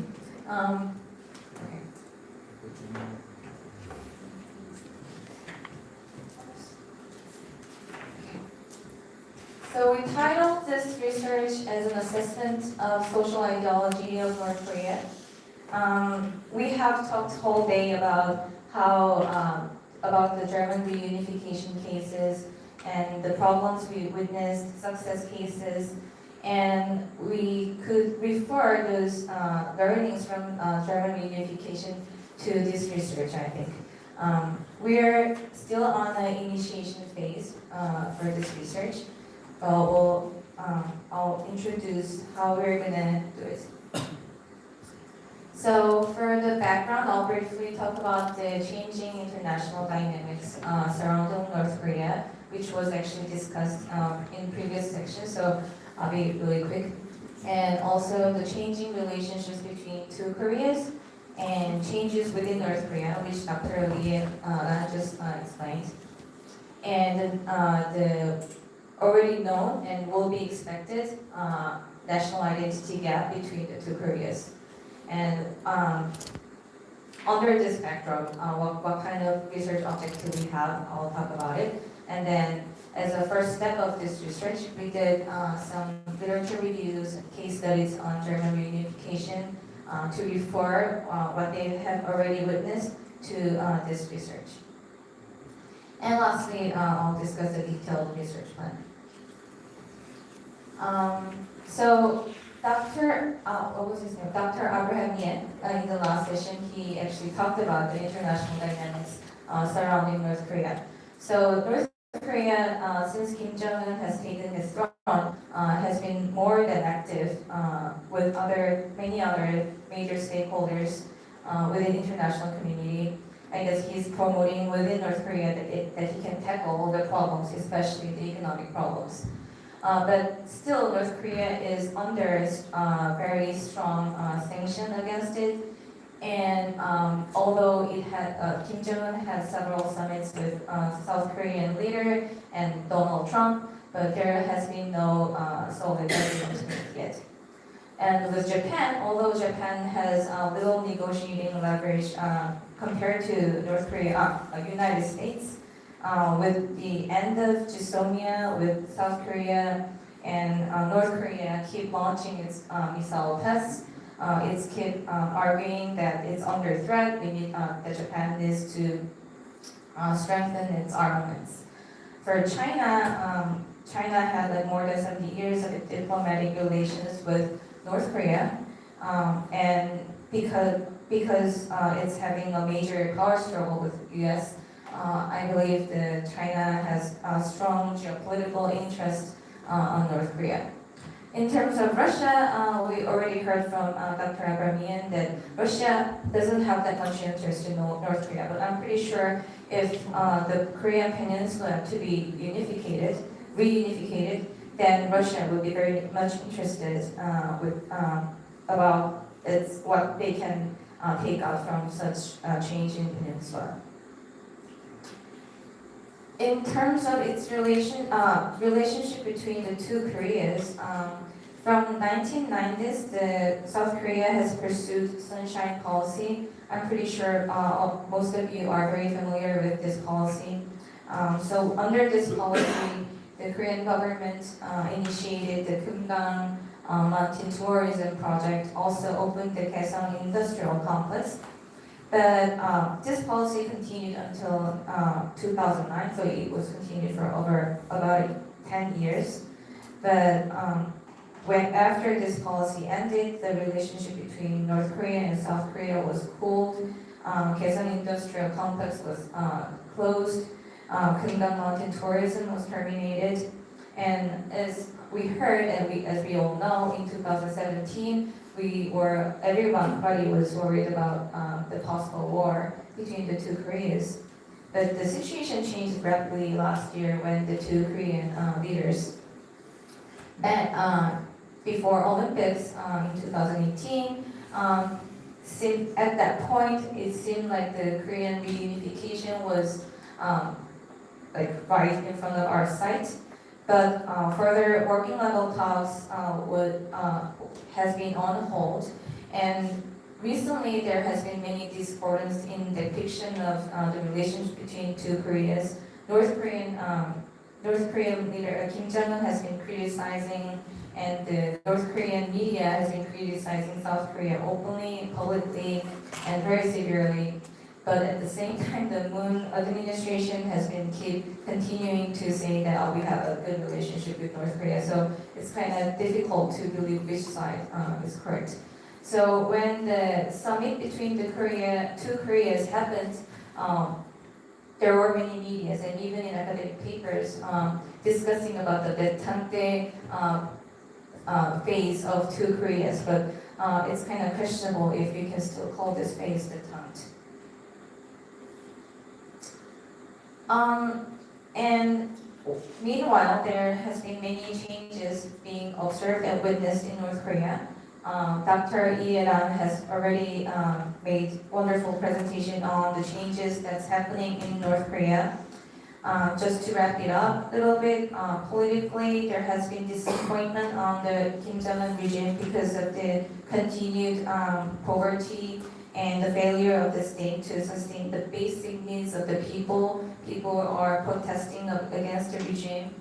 At the same time, there is huge marketization being observed in North Korea with 장마당, and even in social factors, the status of women are increasing, and because of the increasing knowledge of the outside world, with increased use of cell phones, watching videos and televisions of outside world has been changing the social values of the young generation of North Korea.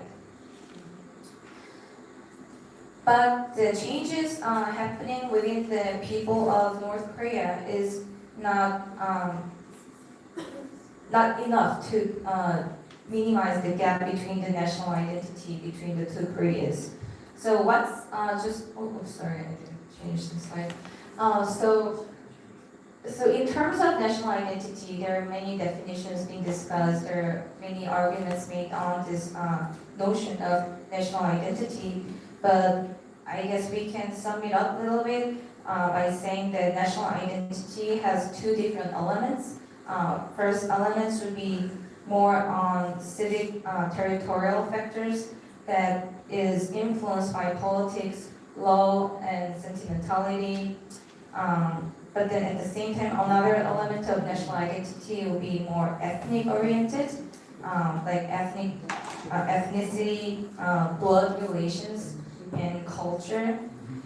So Clark, in his paper, he has defined the national identity as collective consciousness of unity and affiliation as member of a political community. At the same time, the ethnic identity would be the blood relations, ethnicity, culture-based identity.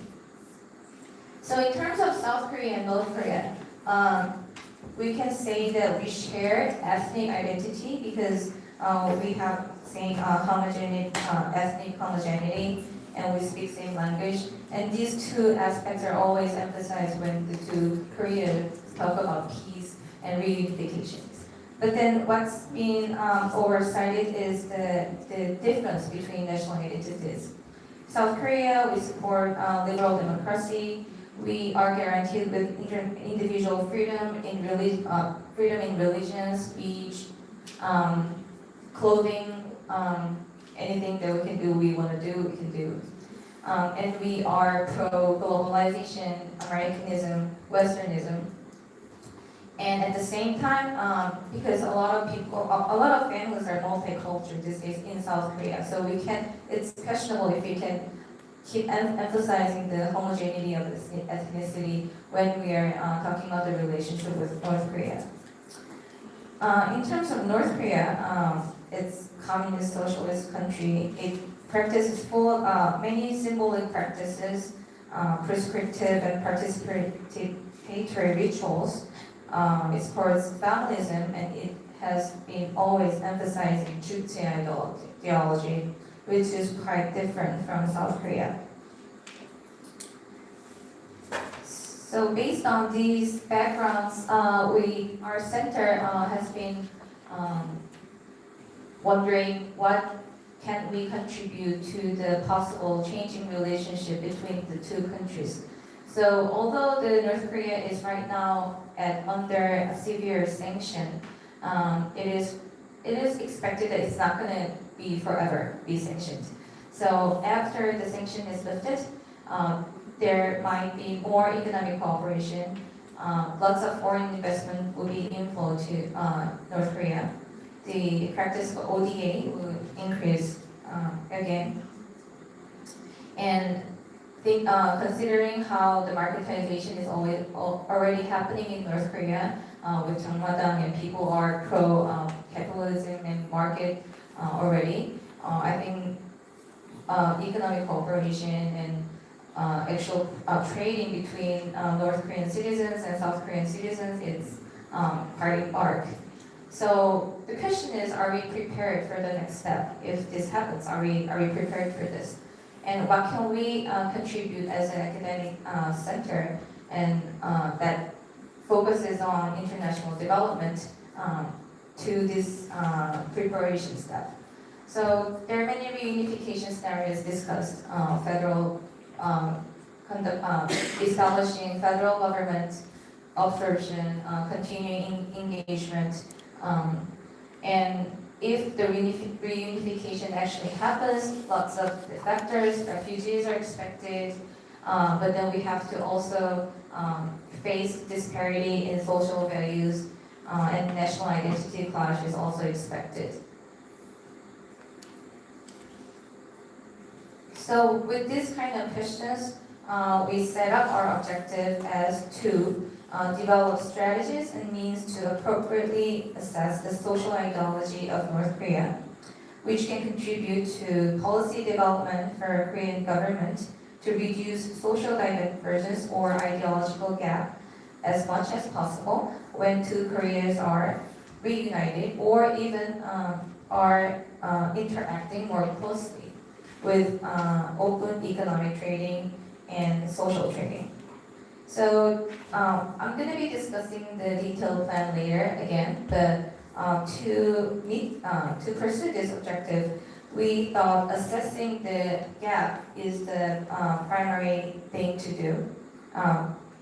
By establishing and developing a standardized test format of assessment tool to measure the level of understanding of North Koreans in political, economic, and cultural values of democratic market economy and globalized society. And with this test tool, we plan to do a pilot test targeting the North Korean defectors who are residing in South Korea. I said the sample number will be more than 300, but Professor Lee aims like about 10,000 target sample. And with this, the result of the pilot test, we are planning to analyze the result to assess the gap in social ideology between South and North Korea. And based on this pilot test and with feedbacks from government agencies and related institutions, NGOs, as a last phase of research, we plan to develop an education material that's targeting the general citizens of North Korea.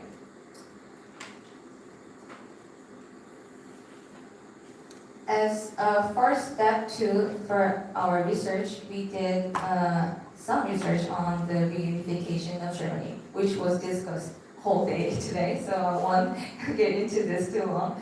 So we researched the background of Germany's reunification, what was the immediate problem noticed, what was the long-term problem noticed, and what was the success cases, what was the failure cases. So I don't think it's necessary to get into this in every detail, but because the reason we did this research was to refer this case to our research especially to develop the assessment tool, we have to know what kind of problems are expected from the two Koreas. So when the Germany was reunified, right after reunification, the per capita GDP of East Germany was only half of that of West Germany. We already talked about there being many bankruptcies in East German companies, influx of East Germans into West Germany, unemployment both in West Germany and East Germany, and the burden of reunification costs on West Germans. So we also did to identify problems by sectors. So in politically, we found that there was the East Germans lacked the substance of democracy when they were first reunified. Although most of East Germans supported reunification, they had a lack of education and time to be adjusted to this democratic system. So it was difficult to expect active participation of East Germans with political interest and knowledge. At the same time, they had very weak emotional attachment to democratic unity. And because right after reunification, there were lots of job loss, and they lost the subsidy system as well. The social services that was guaranteed under East German regime was not provided anymore. So there was negative perception towards democracy developed.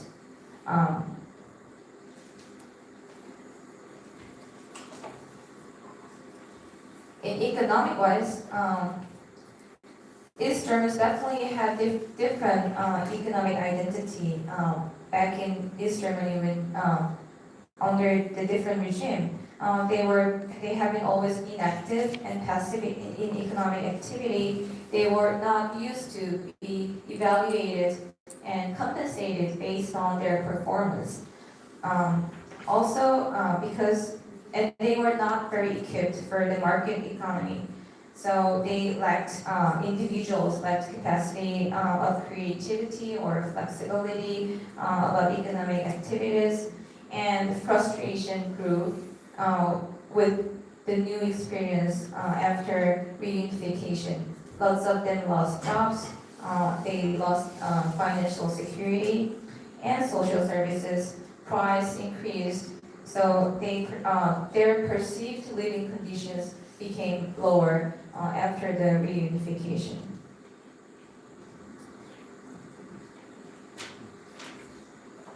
Not just in political and economic sectors, but in social sectors such as education and women, problems also witnessed.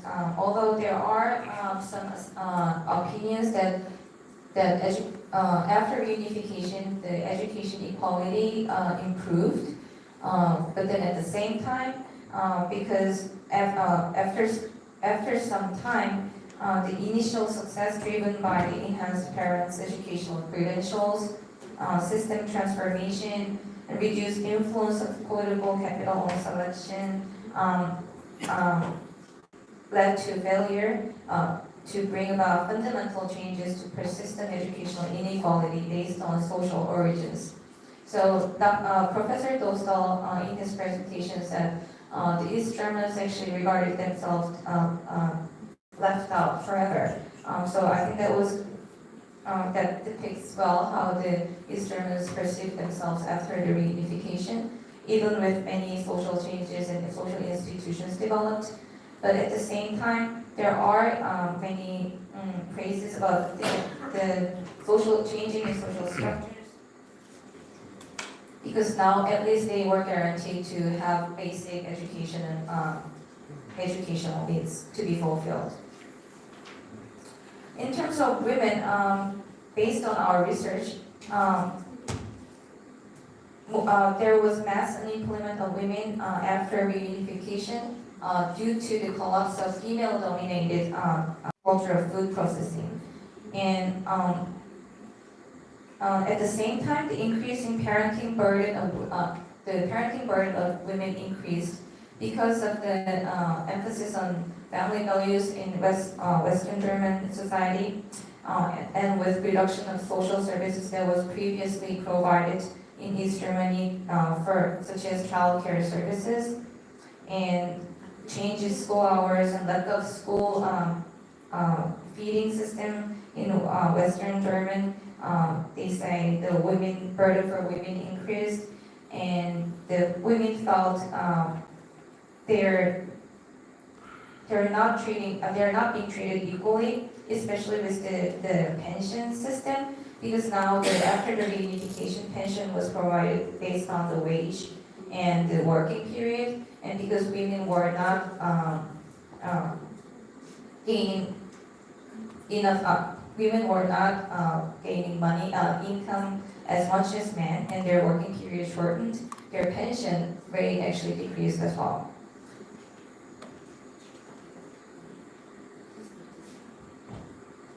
So these were only some of the problems we identified from the literature review and research from German reunification case. Of course, there's much more to be done on this German reunification case, so we can refer whatever learned from this case to be reflected on our research. So, our concern was that if reunification of Korea to be happened, the problems must be much more severe compared to Germany, because we had longer time of separation. We had less citizen level interaction between the two Koreas, especially because the North Korea regime has been strictly prohibiting the interaction between the two citizens of two countries. And there's a large disparity in social structure and values, although as Dr. Lee said, that the young generation, social values of the young generations of North Korea is changing. And actually, one of the slides she showed, the survey results to the North Koreans in 2017, it was interesting. Although their social values were changing and they were pro-market, they still preferred ration. 70% of them preferred ration. So they might cherish the marketization, market value, but at the same time, they are used to receiving rations and subsidies from the government.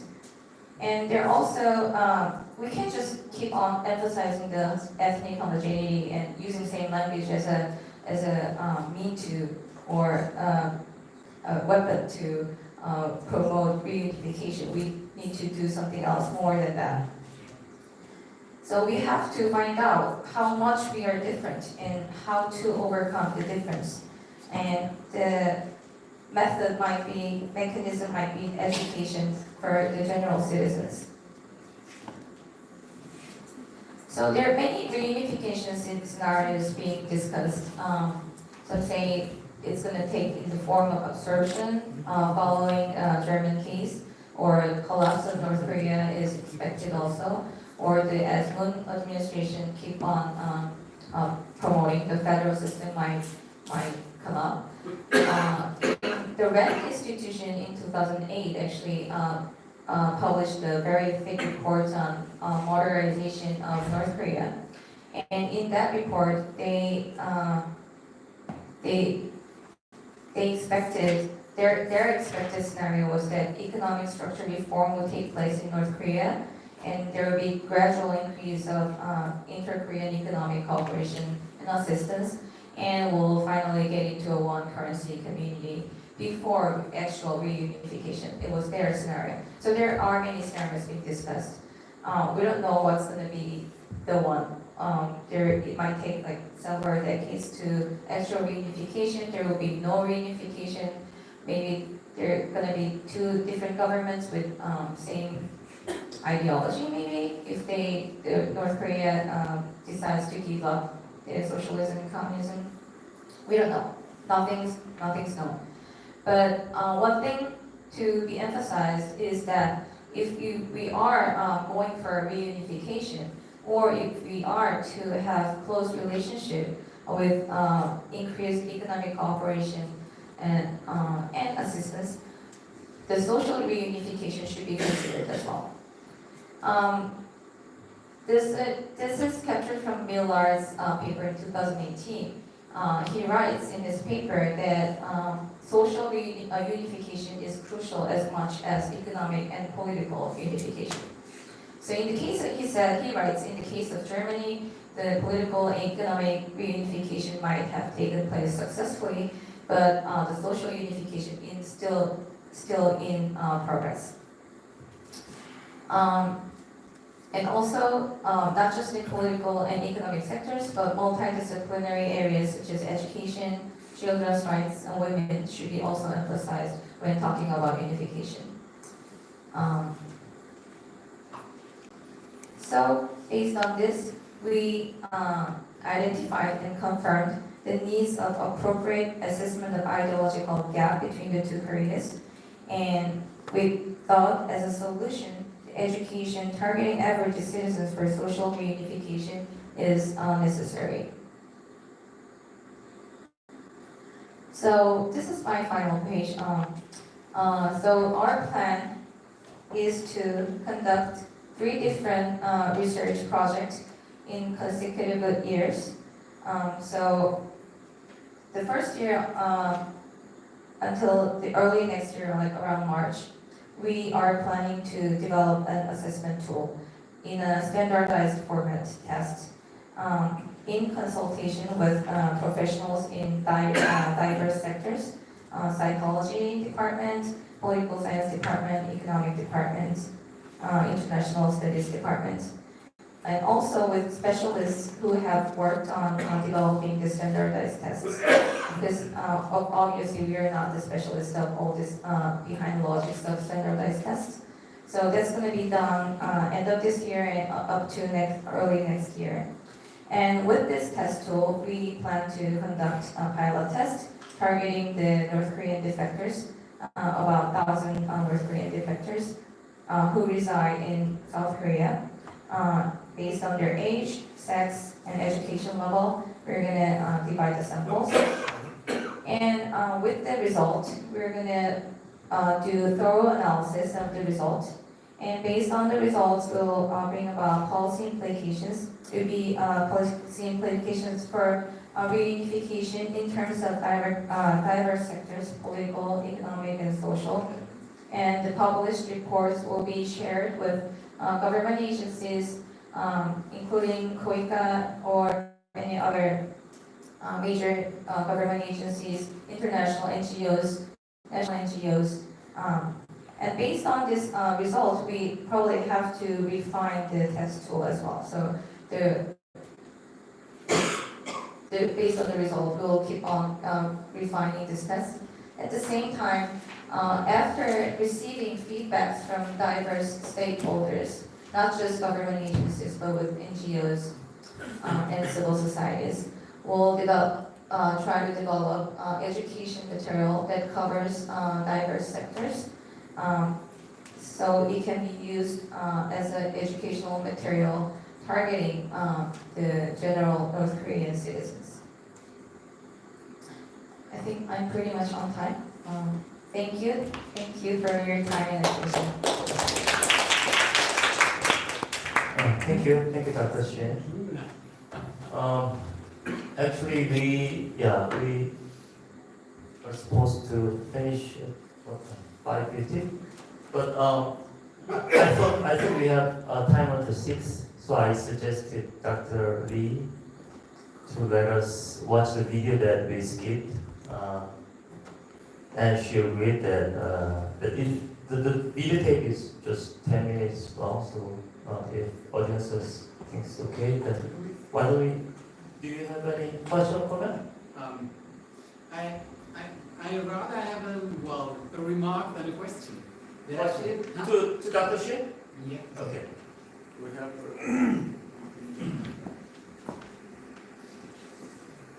I need a micro. I can do that without mic. Okay. There is on some point about the German social situation. There's a kind of misconception, I would call it.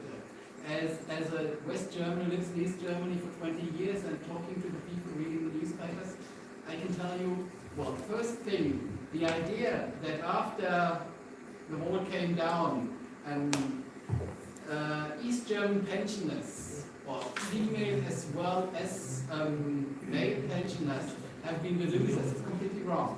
The fact is, those who managed to get into retirement at the right time, they have been the winners of the war, because they got a comparatively good pension, not based on the income they had before, but based on the years they had before.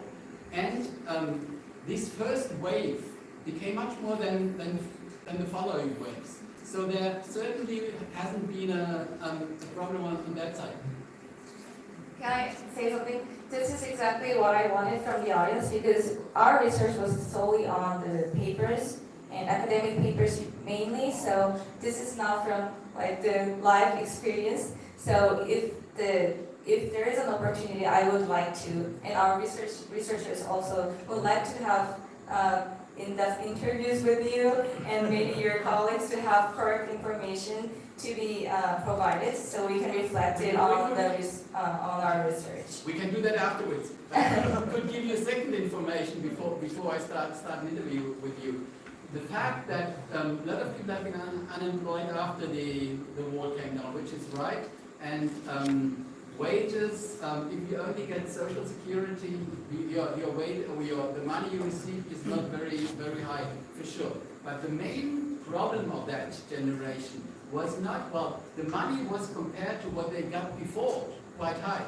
They could easily live on that money. The problem was if you are unemployed, if you don't have any purpose in your life, then you start getting depressive, you start having social problems, you start getting into alcoholism, all those nasty things. But it definitely wasn't the money, or the money was certainly not the main point. It was rather the social disruption of the situation than anything else. Yeah, thank you. Thank you about your correct information. Maybe we can have more time to discuss about this, because I would love to have actual correct information to be reflected on our research before we actually develop the tool with the wrong information. But just as an excuse, to be fair, we were conducting this research solely based on academic papers. So we are not producing information out of nowhere. But if you are willing to spare your time and energy on us, we are always welcome to hear your feedback on this. We only got a weekend left.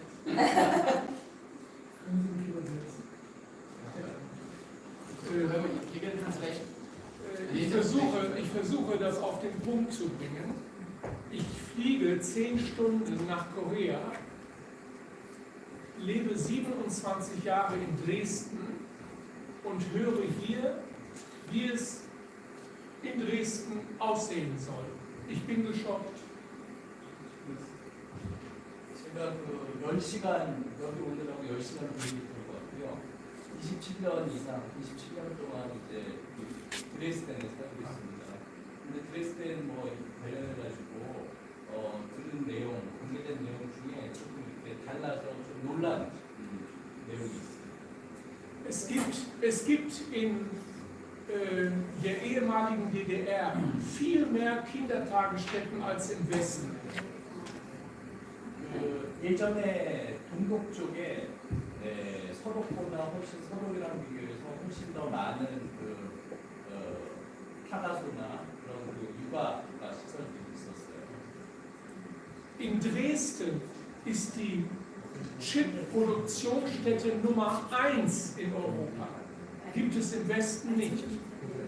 그리고 동독의 드레스덴에 지금 이제 27년 동안 살고 계신 드레스덴이 그 조선 대건조하는 공장이 아주 큰 공장이 있었습니다. 그만큼의 그 정도 규모의 공장은 서독에는 없었습니다.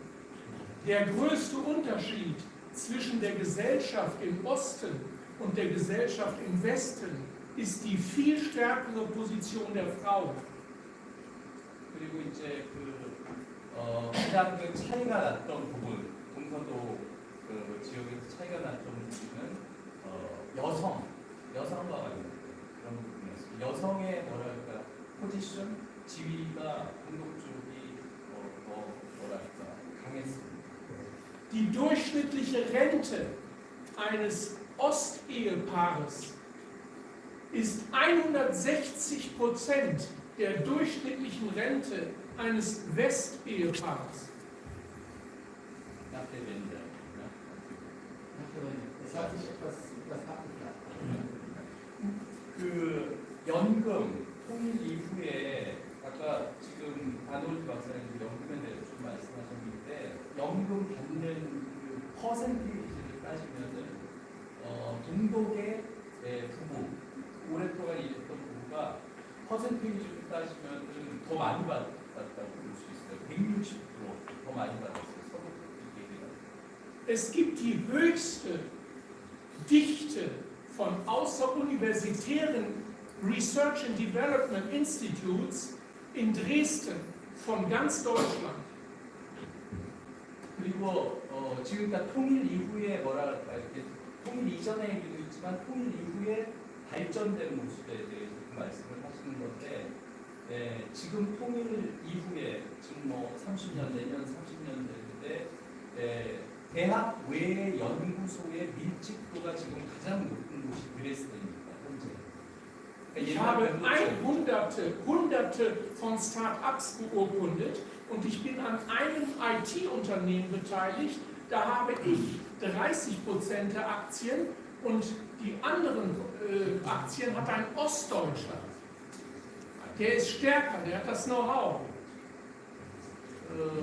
이 산업 분야도 첨단 산업, 지금 이제 예전에 동독 지역이었던 드레스덴의 첨단 산업, IT 산업의 밀집도가 상당히 높습니다. 그래서 뭐 부분적으로 거기 그 변호사 겸 법무사로서 인증을 해주시고 직접 그 지분 참여하셨대.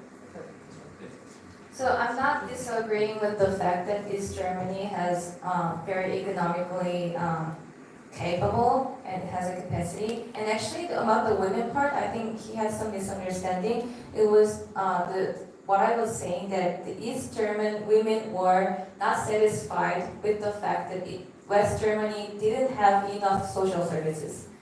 Not that so that admits the East Germany had more social services like child caring services before reunification, and they were not happy that they didn't receive enough social services in West Germany compared to East Germany. So you're right that East Germany had more social services for women. It still Women. It still has.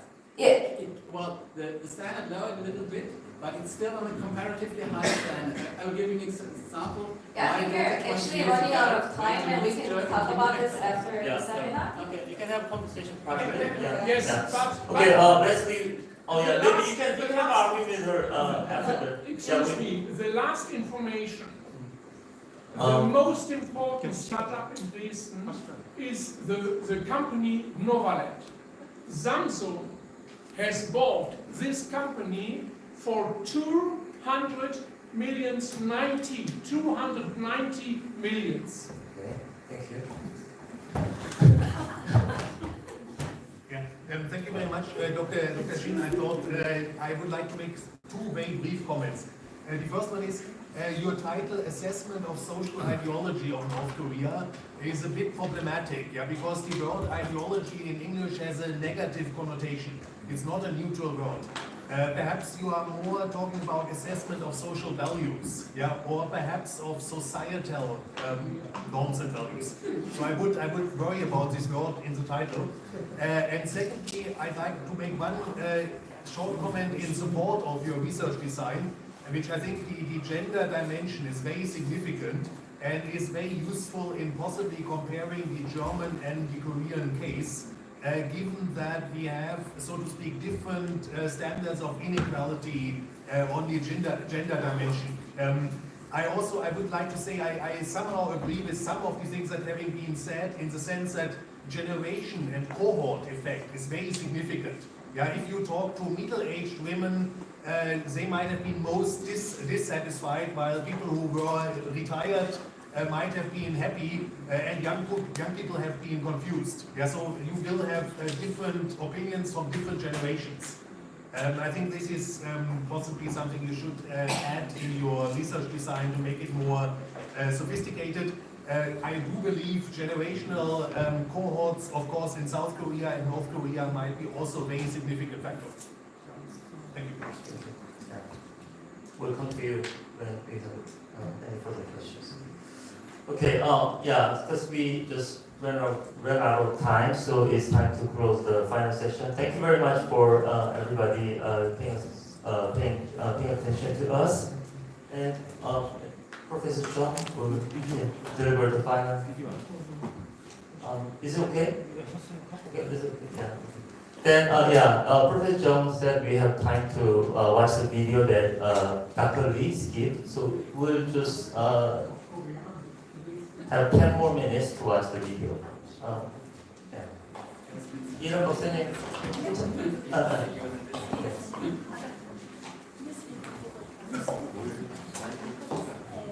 아니요, 북한.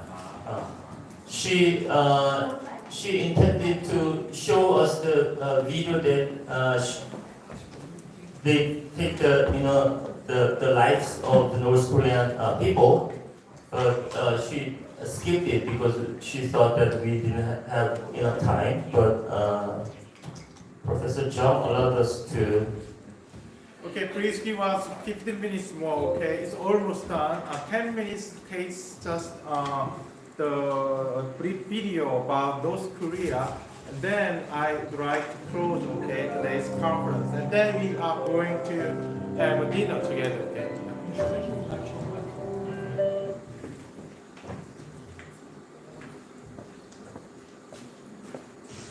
경의하는 김정은께서는 나오셨습니다. 적들이 군지를 위하여 자본주의 백성과 우리 지경을 넘어서지 못하도록 공장을 이중 삼중을 책임서도 지금의 사상과도 기본을 우리가 만들기 위한 지속적인 작전을 전개하여야 하겠습니다. 혁명적인